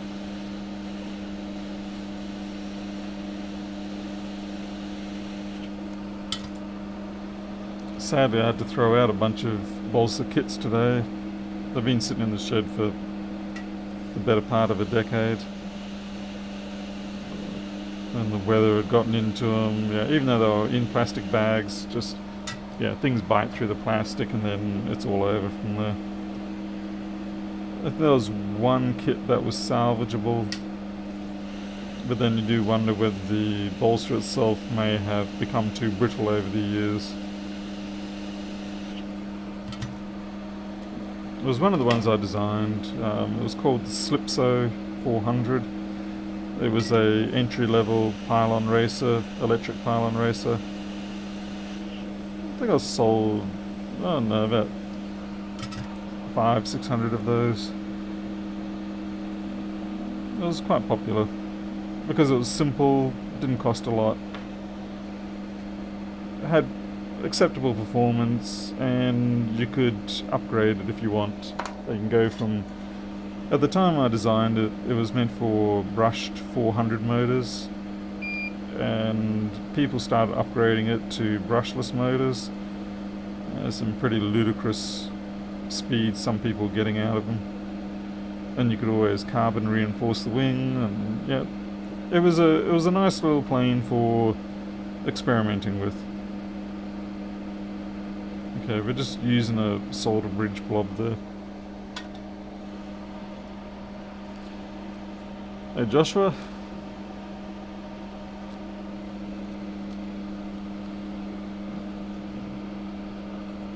Alright. Anything else that we've got to fix now? Kind of scared to ask at this point. I think we are pretty good. Nothing is hammering in the back of my brain saying I've forgotten something anymore. Which means I probably did. Because we didn't even look at the top side yet.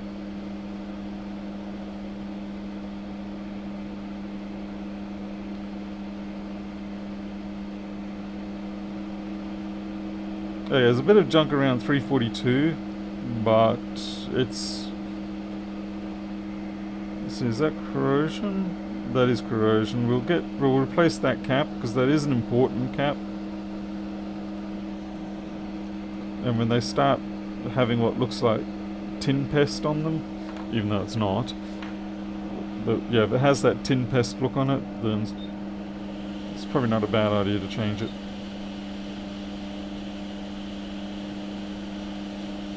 The inductor will be fine.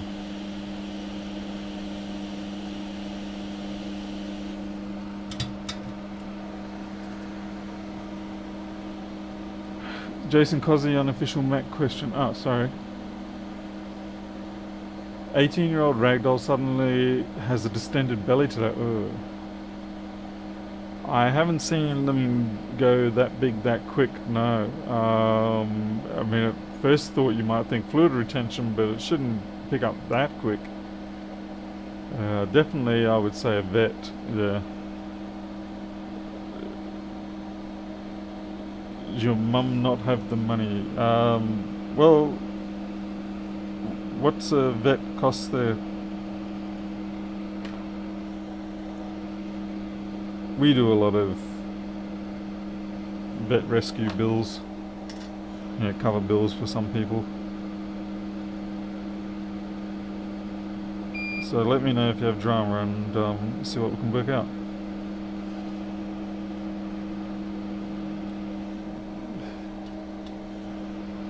Yeah, but distended bellies, that's a little discerning. Discerning? Concerning, I mean, not discerning, sorry. Elsewhere on the brain.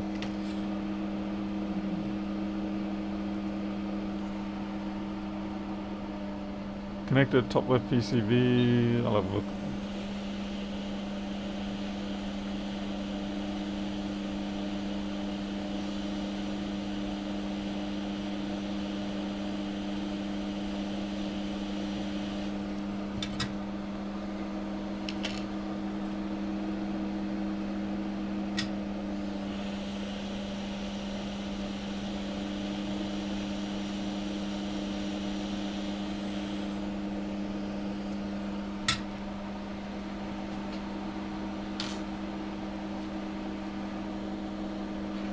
Was this top left PCB connected? A bit of fluff on that. Can't see anything really wrong there. Looks normal enough.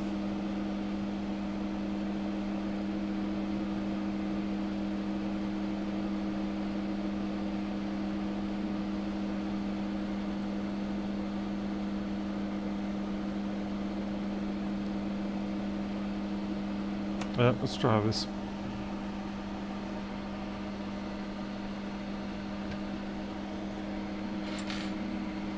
It could also be that they ingested something they weren't supposed to.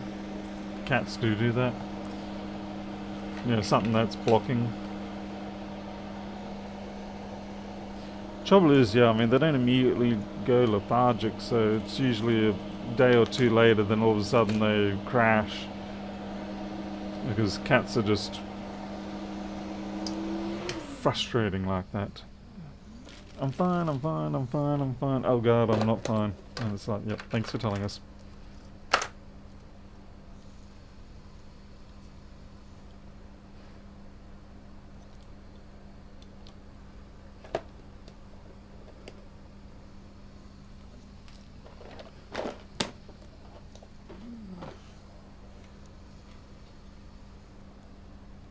There was fluff on the, I think, J9500 connector, the one for the DCM board.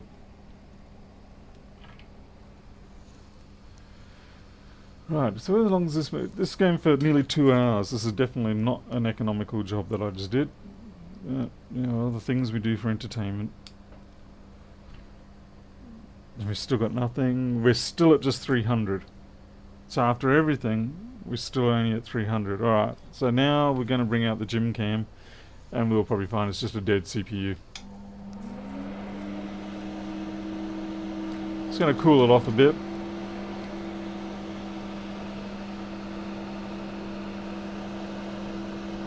It could be a bad SMC, yeah. If we're lucky, it will be just an SMC.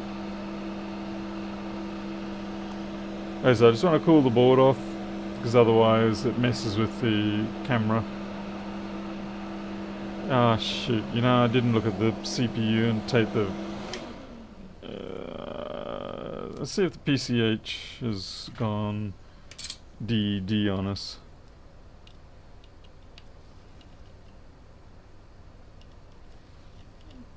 Still, I don't normally associate that with 300, but...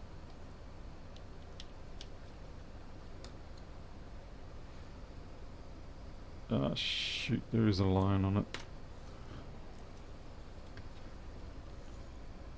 Okay, fortunately, that just looks like... yeah, I don't think that's anything...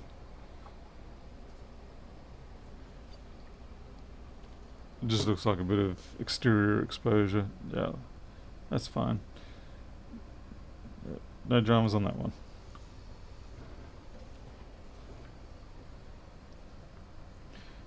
We'll leave that off. So if it is the CPU heating up, it will show up fairly quickly.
Thoughts on the 36 print RC? Is it 36 or 3D? I actually don't know. I haven't had any exposure to them, to be honest.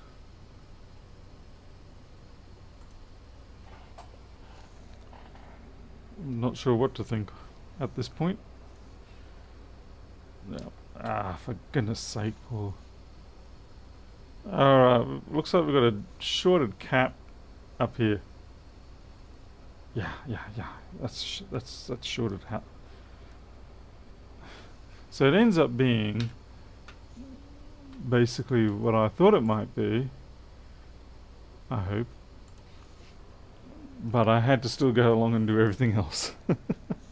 We'll see. We'll check with the alcohol under the microscope. And it would help if I disconnected it.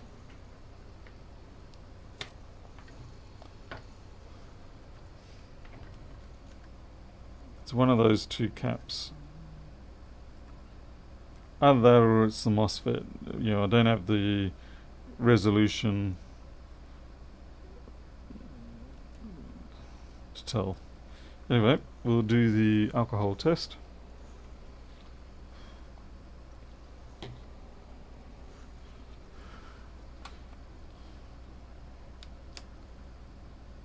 That's the MOSFET. We're doomed. That's a bad sign. Dead CPU, maybe. Depends which one it is. Schematics. Top one, I have a feeling that's high side.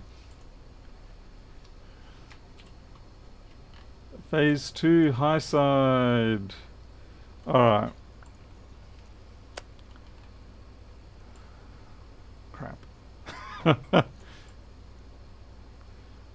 Big duty crap.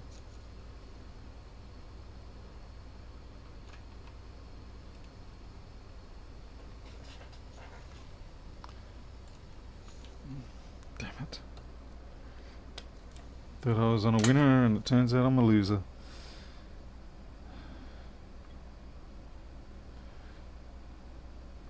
Well, we'll take the inductors off and see what's happening. Although the fact that it's only...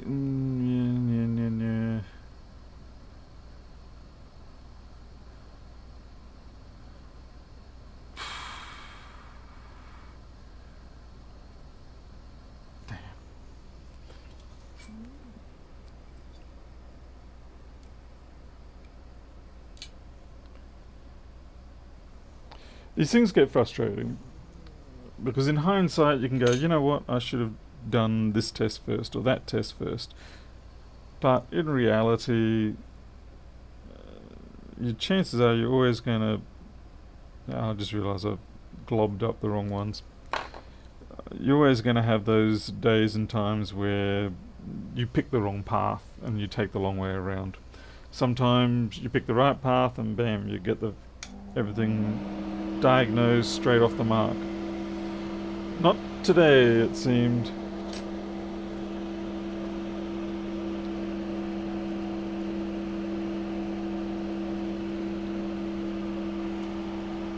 Hey Derek Chan.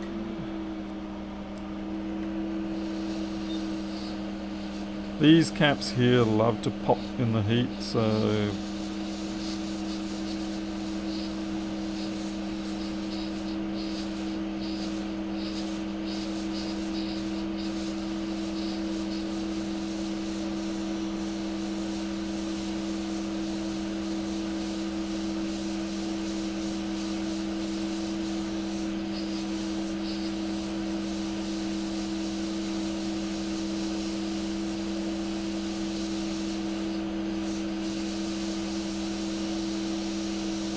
what might have happened is the...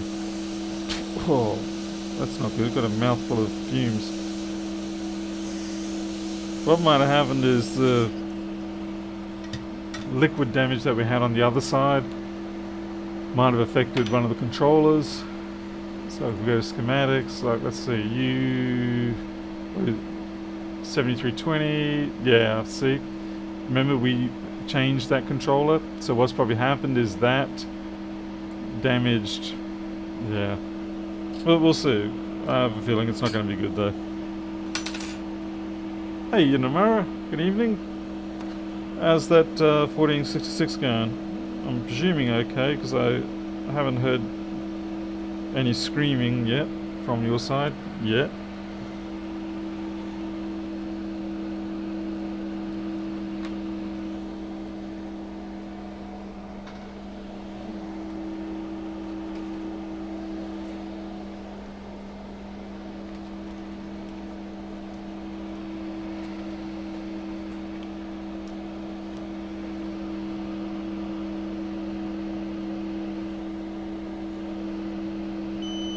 Yeah, that's so bad. So not what we want. That's a very hard short, that is. Now, it could still be something like one of these caps. I hope. Oh, sorry, you can't see. Oh, anyway, we're going to have a look. Let's see. So what do we got?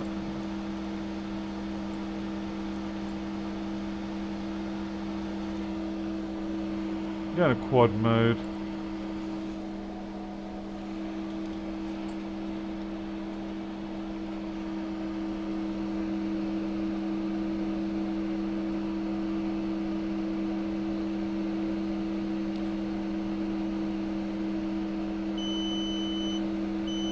Okay, it's definitely common.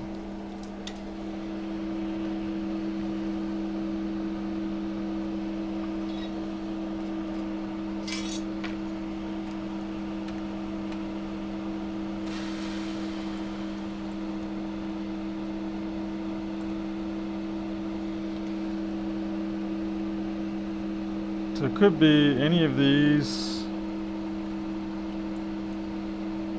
or these on the back. It's not guaranteed to be a dead CPU just yet, but it's sure is getting close. And I have in the past had these caps back. Oh, what the heck? Junk on there. Now we can inject, say, 0.5 volts or something into there and see if anything lights up, and hopefully it's not the CPU.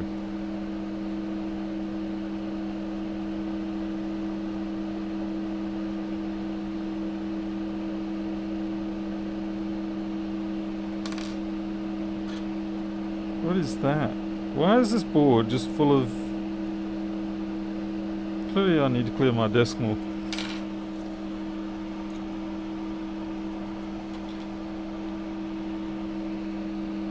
I wish it was the magic solder ball, but I'm 99.9 recurring % sure it's definitely not.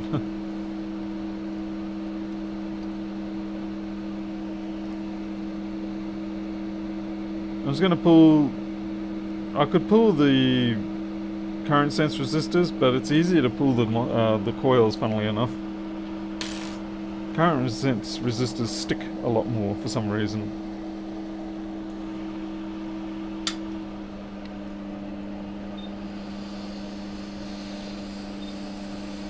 I'm just going to up the extractor.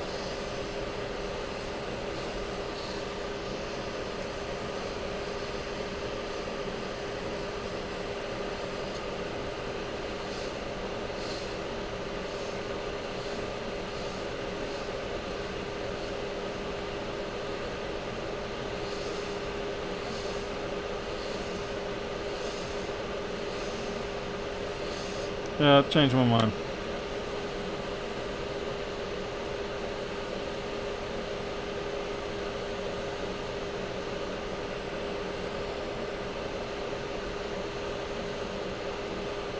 Okay, I guess not. They've changed their mind.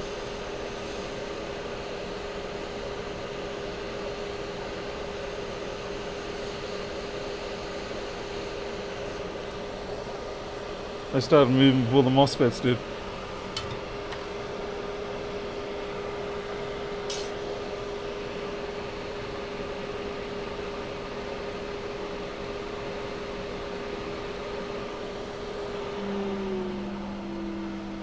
Okay, get my box of wires.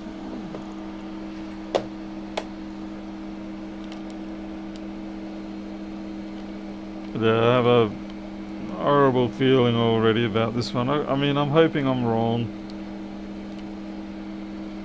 But Monday, corrosion on the controller for the CPU.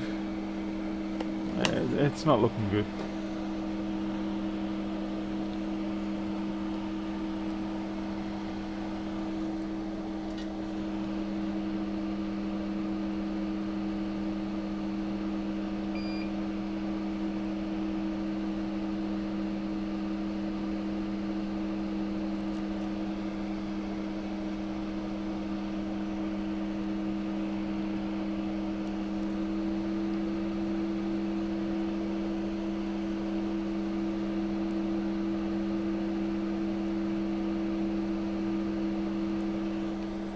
No need for those soldering connections to be beautiful.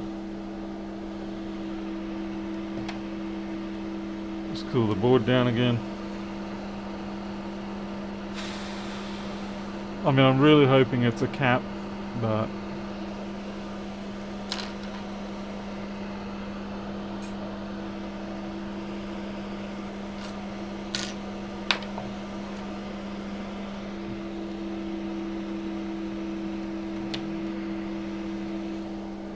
okay, definitely have to change our.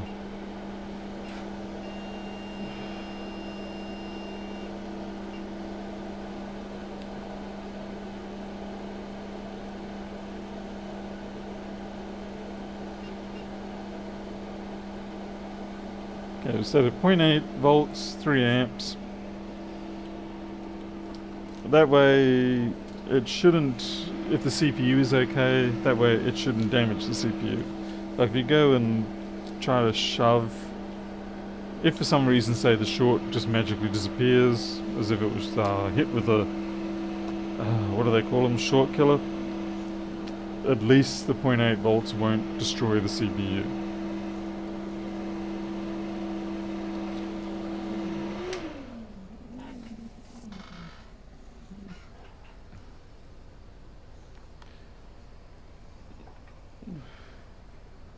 I mean, even if you do have the voltage set higher, most power supplies, like this has got a 5 amp limit and it is set to 5 amps, they don't have the compliance in terms, they don't have the ability to be able to deliver the current that would need to flow through the CPU in order to get the voltage that would damage the CPU. Just the Ohm's law.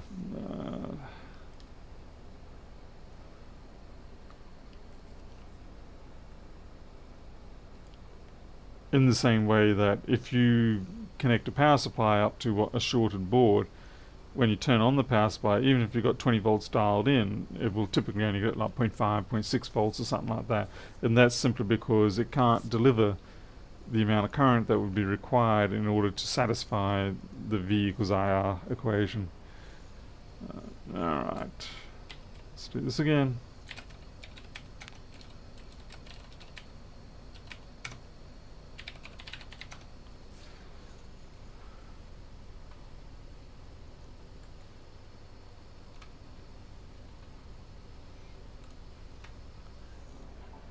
So here we go, please don't heat up on the CPU. Alright, that's mildly positive. We've got 1.5 watts. And we aren't...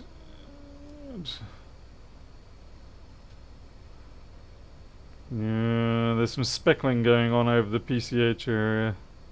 Okay, I'm going to flip it over, maybe something else will show up. If it's one of the little caps, it should light up. Ooh, that's promising. No, that's a hole. That's a hole through which the heat from the bench is coming through. There we go. It's better. Nah. Not good. I have a feeling this is in fact going to be CPU.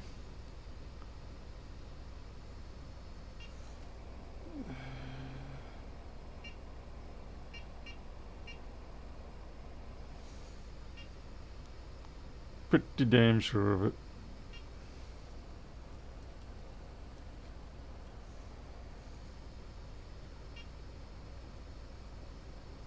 I'm happy to be wrong.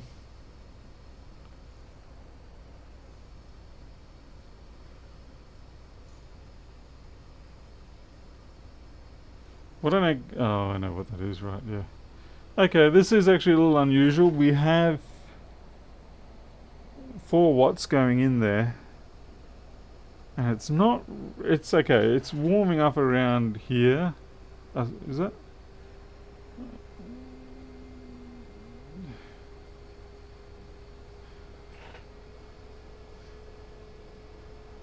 If it starts putting those crosshairs on the CPU, we're in trouble. Oh, geez, here it comes.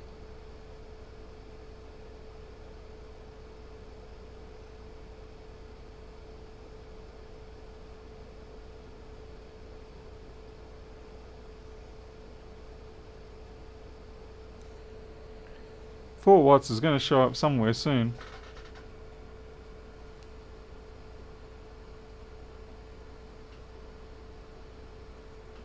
Damn it. That heat's coming through the board again. Let's see, let me just get the metal lid.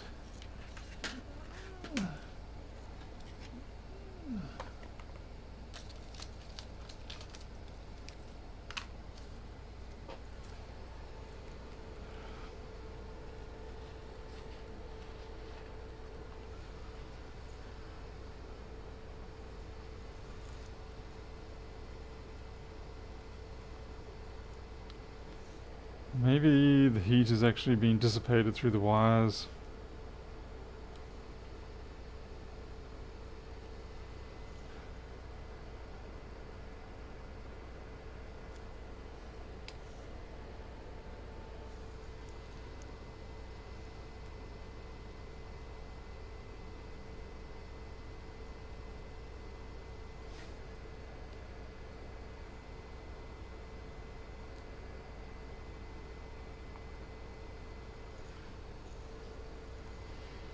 Unfortunately, that's the limit of my... I cannot get more than that in terms of current, but it's hanging around the CPU now, so that's a problem.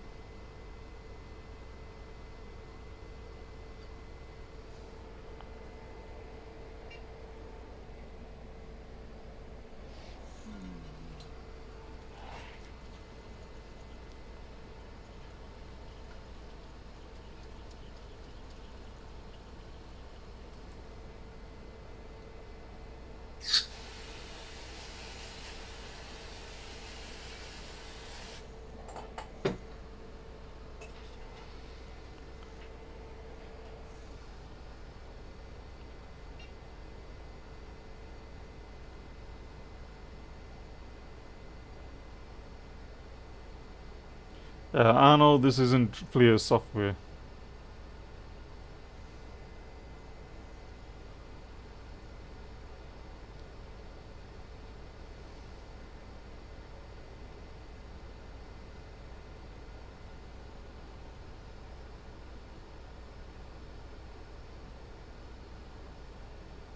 Most of the heat's going up in the wires, guys. Yeah, most of the heat's going up in the wire.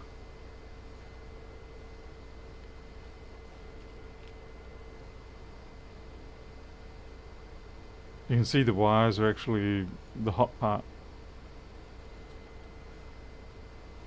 This here is just a reflection, it's not actually getting hot. Whatever it is, it's extremely strong.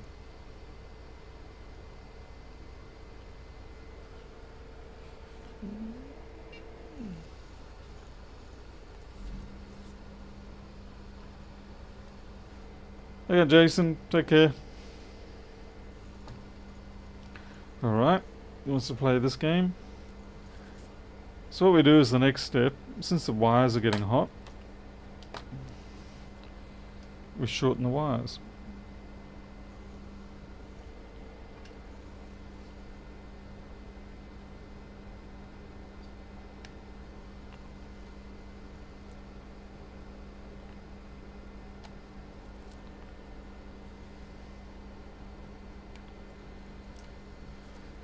It's still...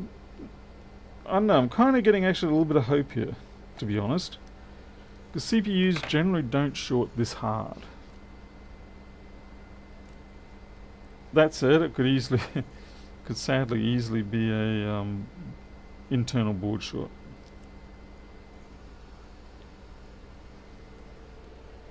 Okay, here we go.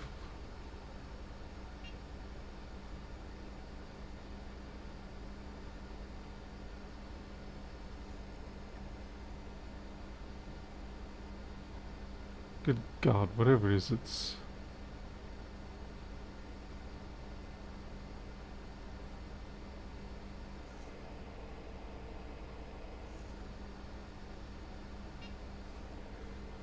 I don't know what it is.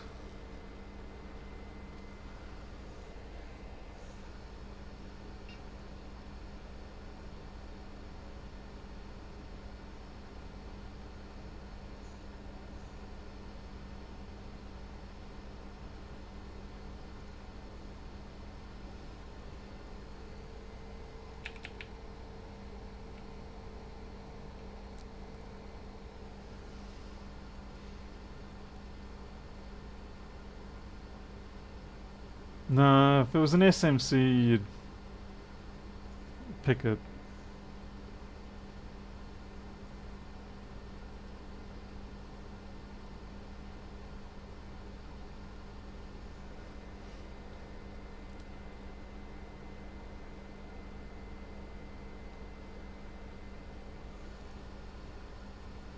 Like I said, you can see the wires are just there. What's getting... Okay, the CPU is now having a persistent warm-up in that corner.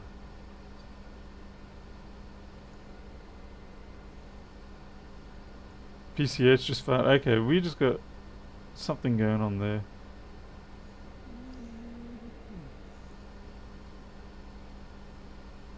Alright, yeah. Now it's... Well, there's not a lot of heat. It's colder than my hand still.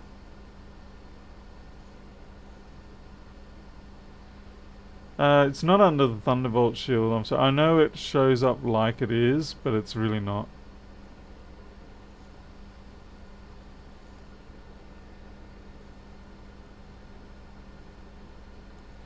It's just the reflectivity of the shield, that's all. See?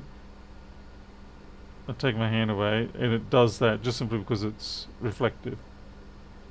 But when you tilt it away from the light source, it doesn't.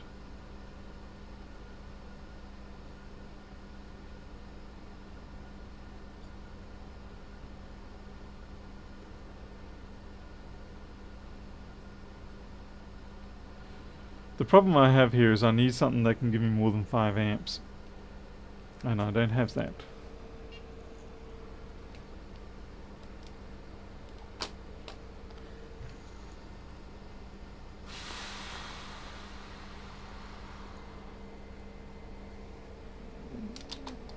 That's definitely a fun one.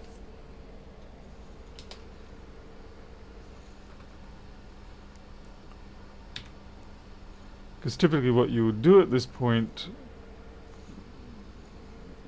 is you'll just keep cranking up the amps until that you get to 5, 6, 7 watts or whatever.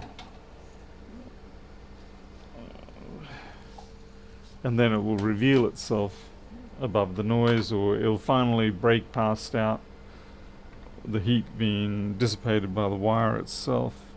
I'm going to clear off the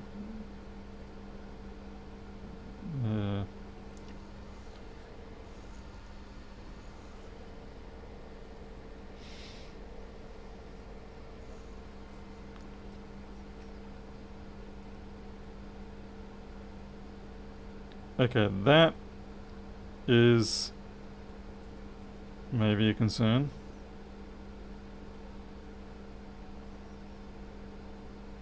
The fact that that just sort of feels like it's stuck there. But there's nothing really there.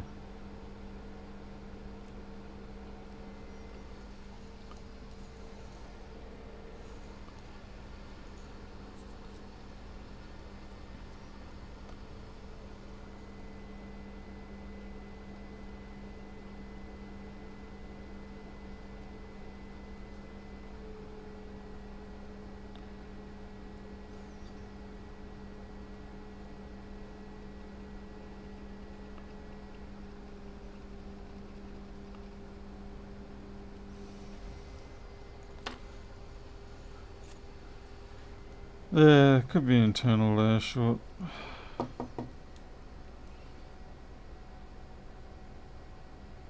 It'd be nice to actually pin it down though.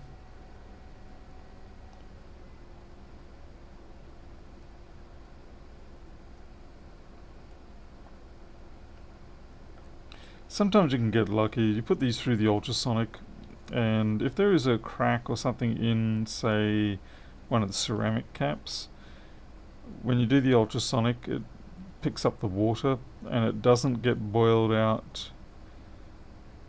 It doesn't get boiled out until, well, even in the oven, at least not that quickly.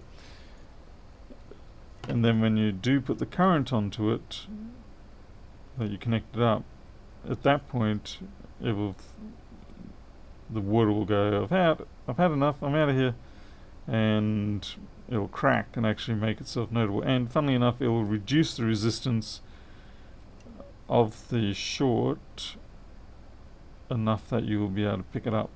It'll actually start showing up.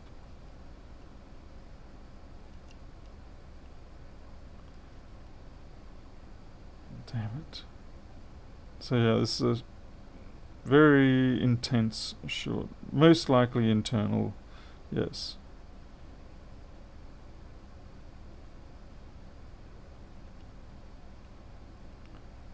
Well, that suckety sucks.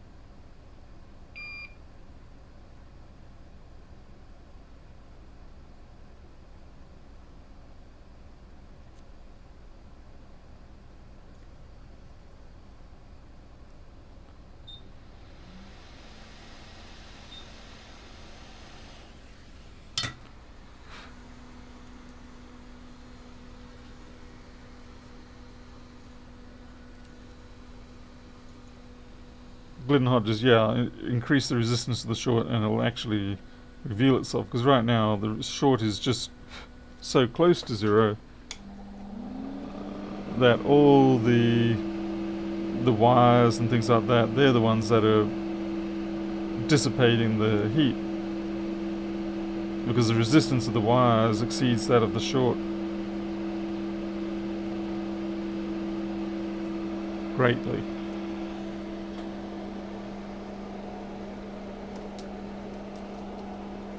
Maybe I should get a short killer.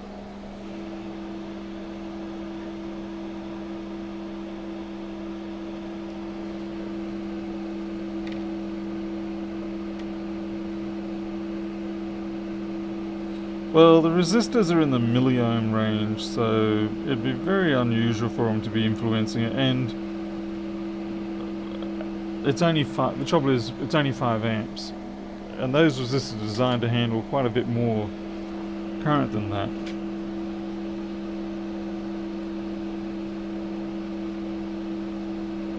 I'm just a bit stumped, to be honest.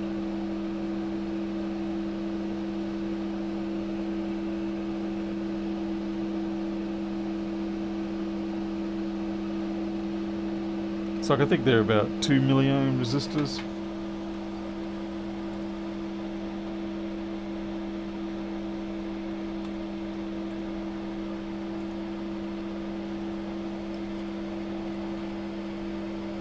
No, they're that is very small resistance. That's 0.75 milliohm resistance. They're not going to have any play whatsoever in. They're not going to show up at all. I mean, 0.75 milliohms is less than a typical resistance of a connection.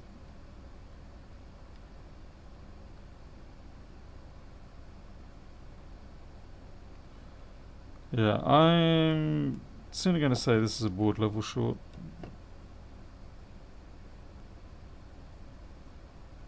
As much as I hate to, after all that work. That'll learn me. Until next time. What's the time now? Ah, yeah, it's already past midnight. Well, that sucks. That's a dodgy night then. I hate it when it ends up like this.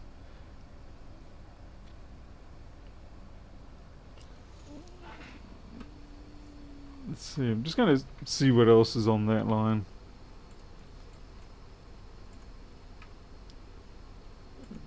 Okay, it says these ones have only got the direct very. Okay. Yeah, ultrasonic.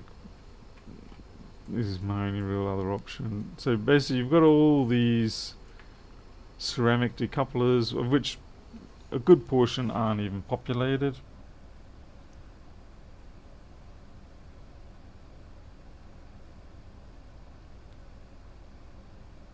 But it's very rare for a short this strong to be in a ceramic cap. I mean, don't get me wrong, they can do some excellent good shorts, but yeah, very unlikely to be the C1031.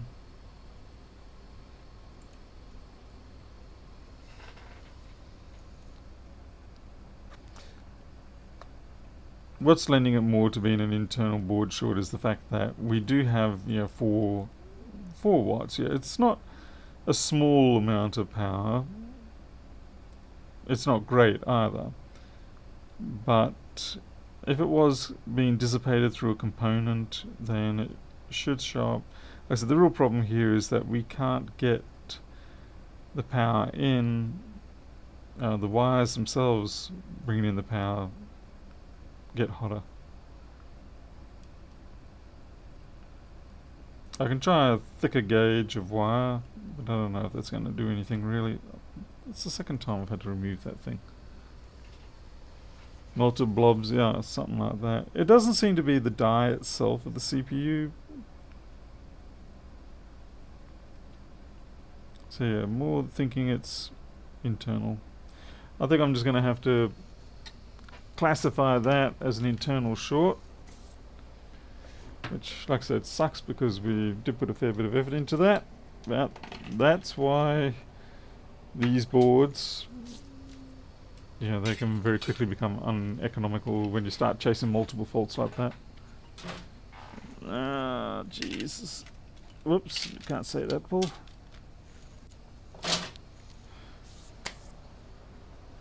I might have a quick look at the other one that I got, so I don't get a bit all sad-faced.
Ugh.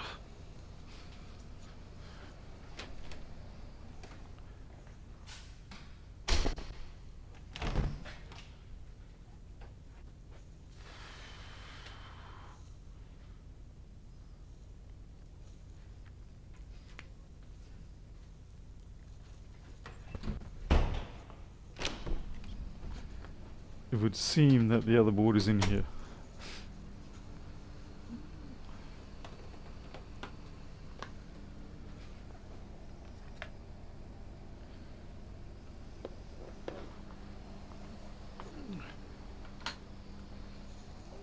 Alright, so this is a known liquid damage job. Just check and make sure there's no personal information to be revealed.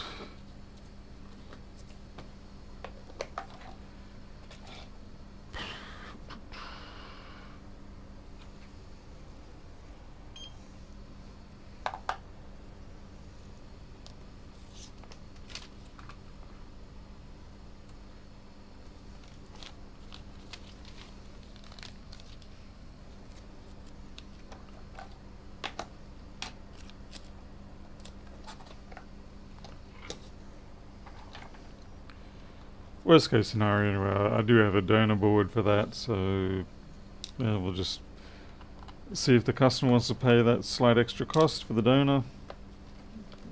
Get it changed over to their serial number. I'm fairly sure I've got a match, yeah, 8 gig, 1.8 gigahertz.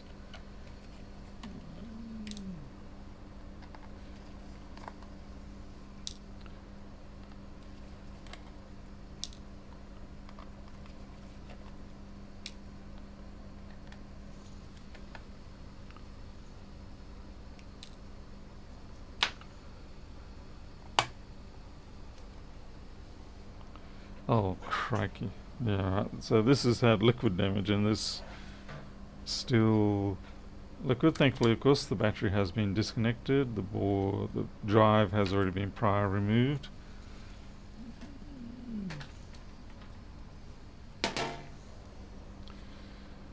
Let's take this battery out.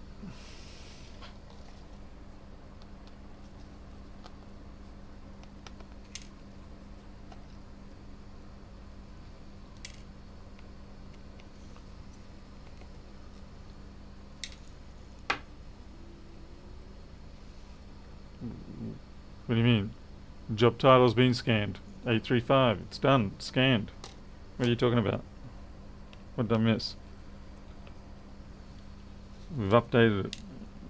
It's not the same as the YouTube title because I wasn't sure if I was going to be doing this one tonight.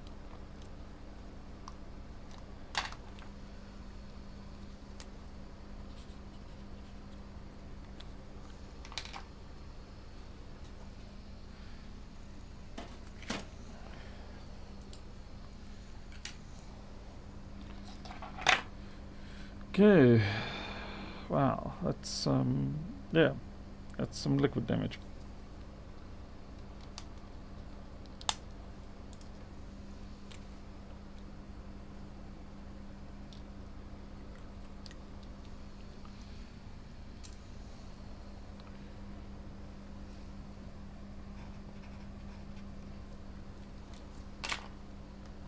So what actually is happening? Liquid damage, but that's all. There's no actual description of what might be going wrong. That's okay. Sometimes it's easier that way.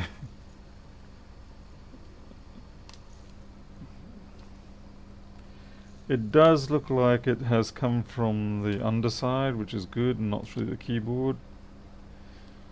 Because if the keyboard is where the liquid has come through, then that almost, in most cases, renders these jobs as uneconomical. Almost. Some people are willing to extend their budget a little further to get a replacement deck or a replacement keyboard. The philosophy or the ideal that you can't really push the repair cost more than about 1/3 of whatever the value of the machine is, still, it's a pretty good guideline and it works quite well. And so the normal cost of doing a board repair comes in just under that, but then you throw in something like a replacement keyboard and it goes a bit over that.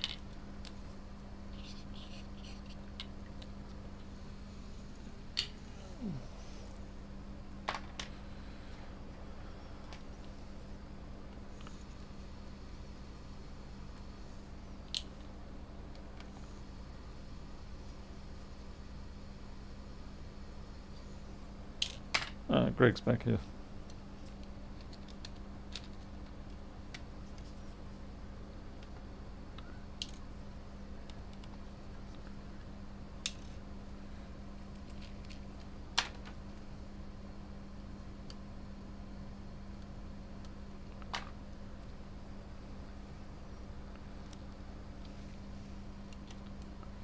Okay, that definitely has not come through the keyboard. You know, there's a little bit of junk there, but I think that's just picked up on the battery and then wicked to the underside of the...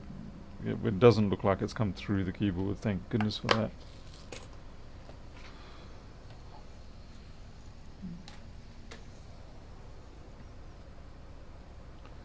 This is probably another 8 1.8 gigahertz.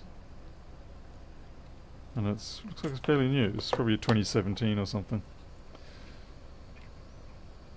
The newness being judged by how hard it was for me to remove that rubber shroud housing.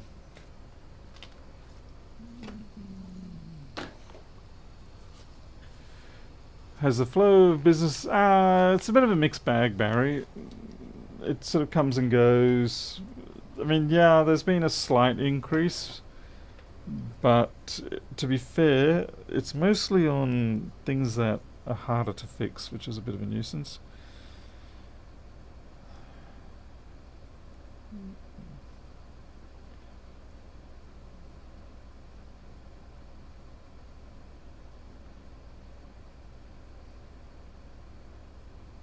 Okay, so it looks like it's more down screen end.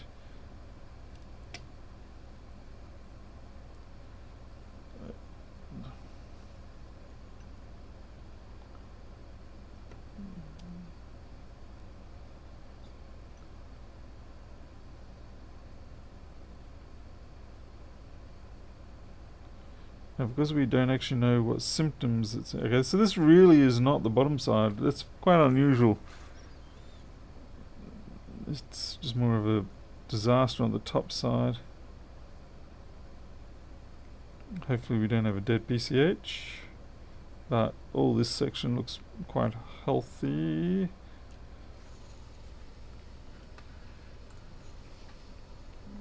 .165.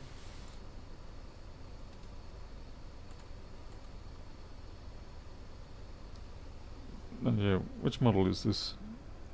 Oh, geez, this is 2.28. Okay, so this is a pretty high-end machine. And I haven't actually got a diode mode reading for this one, or resistance reading. So we'll just see what the CPU says, especially after the other one.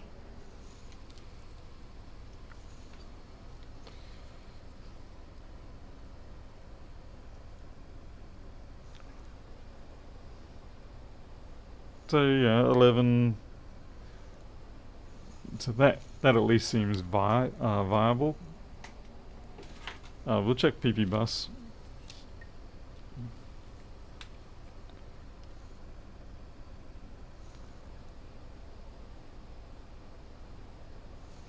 Switch to diode mode.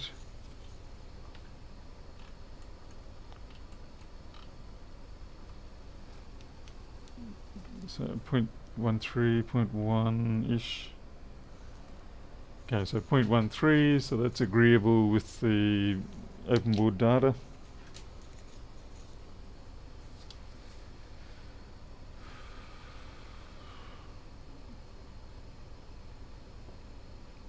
With the miles, with the one that we were trying to find the short on, no I didn't, because we were getting the heat up in that MOSFET anyway, and of course we do have the very hard short on the CPU side, so it really won't have much effect.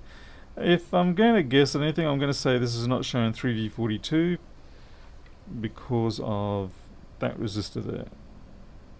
That's my guess. See how it's started to turn the goo grey? So I'm going to guess 3V42 is not showing up.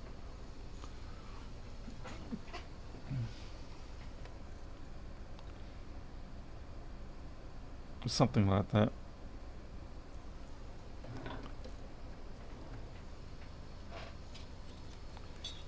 Jim's still with us. Good to see. I mean, if you need to sleep, by all means.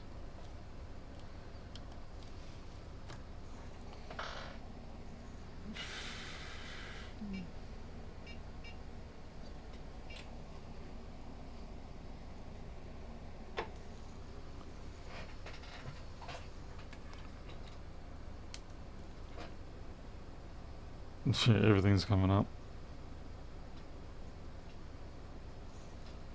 Current's normal.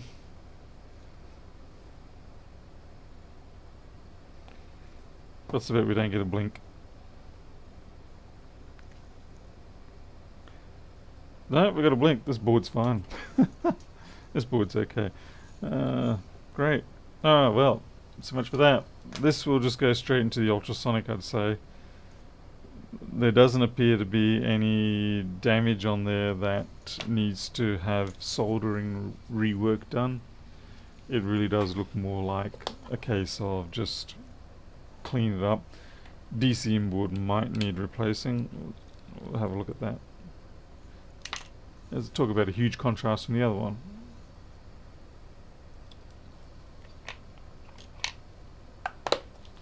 As I said, the problem is there's just no indication of what symptoms they were experiencing, so I don't know.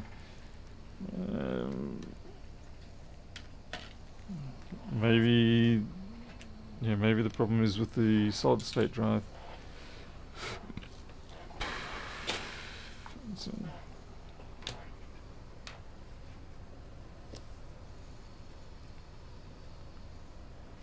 Well, I'll ultrasonic it first and see what it looks like, because the damage there didn't actually look that bad. Not that that means anything.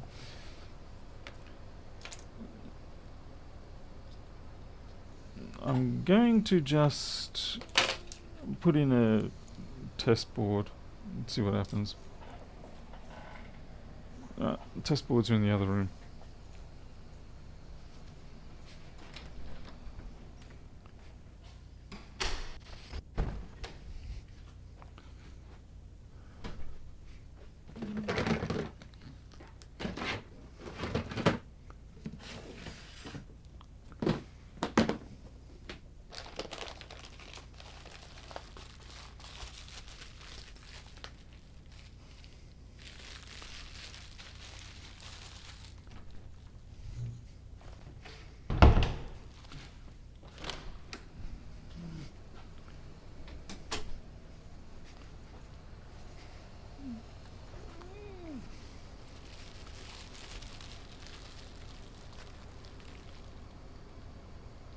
This is 1.7 i7.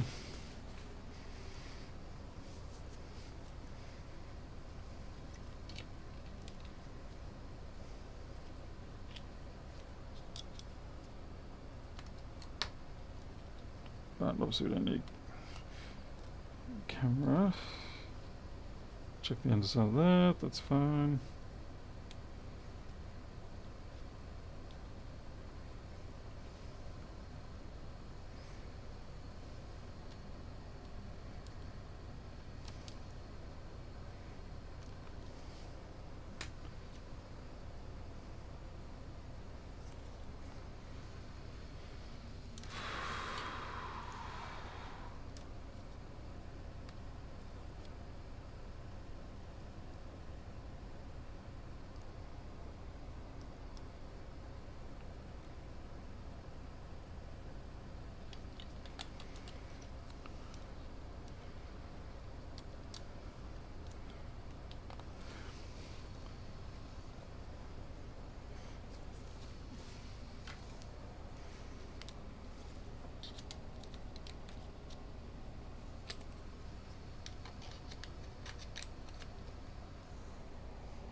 Screen seems fine.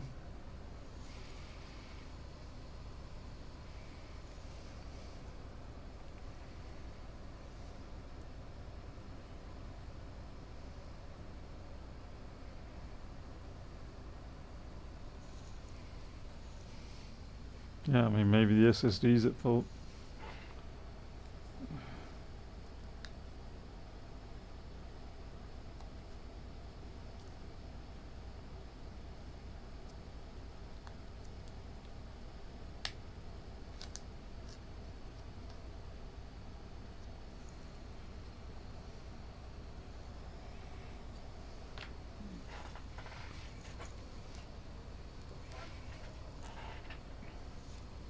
Alright, well that's... trackpad's fine. Keyboard seems preliminary fine. We will run our test program just to see.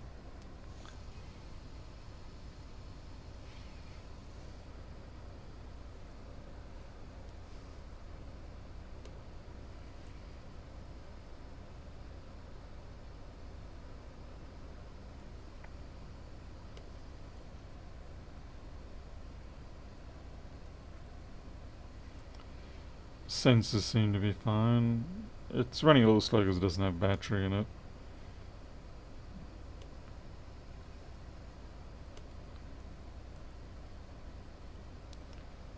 Okay.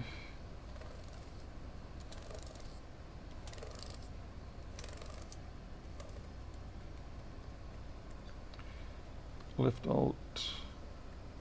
That's fine. Escape. Caps. Yeah, keyboard's fine.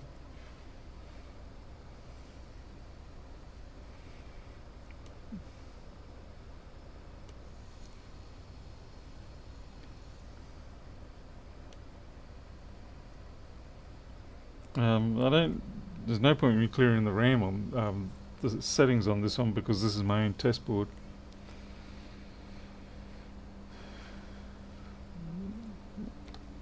Okay, I'm going to plug their SSD in to my board, and I know this board works for SSDs, and we'll see. Ooh, just realised, better put the privacy screen on.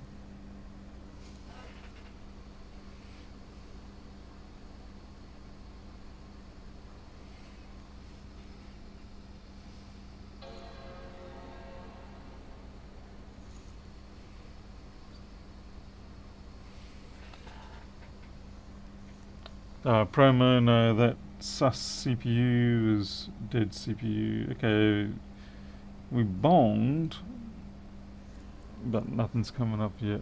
That's a bad sign. So this may come up with a crossed out circle icon, the no pass, whatever, inhibit sign. No, it did eventually. Oh, okay, that'll be because my machine was looking for a different drive. Okay, no, that works fine. So SSD's okay. It'll come up quicker this time at least.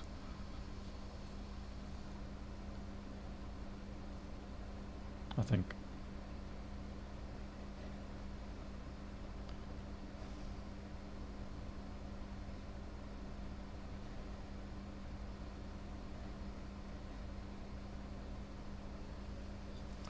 The reason why it's slow at the moment is because the NVRAM is not used to booting from this particular drive. If I haven't told it, if I reset it, left that NVRAM, the SSD in there, and reset the NVRAM, then it will find that as the first device, and in the future we'll go back to it as the first device.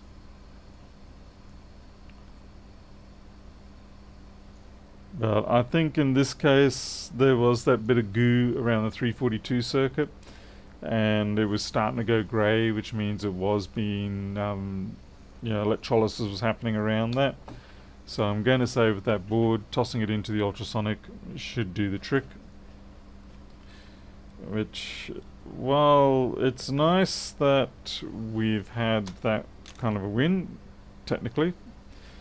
It still doesn't quite take the pain away from the loss of that other one due to the internal board short. So it's a win, but it's a bit of a weak one.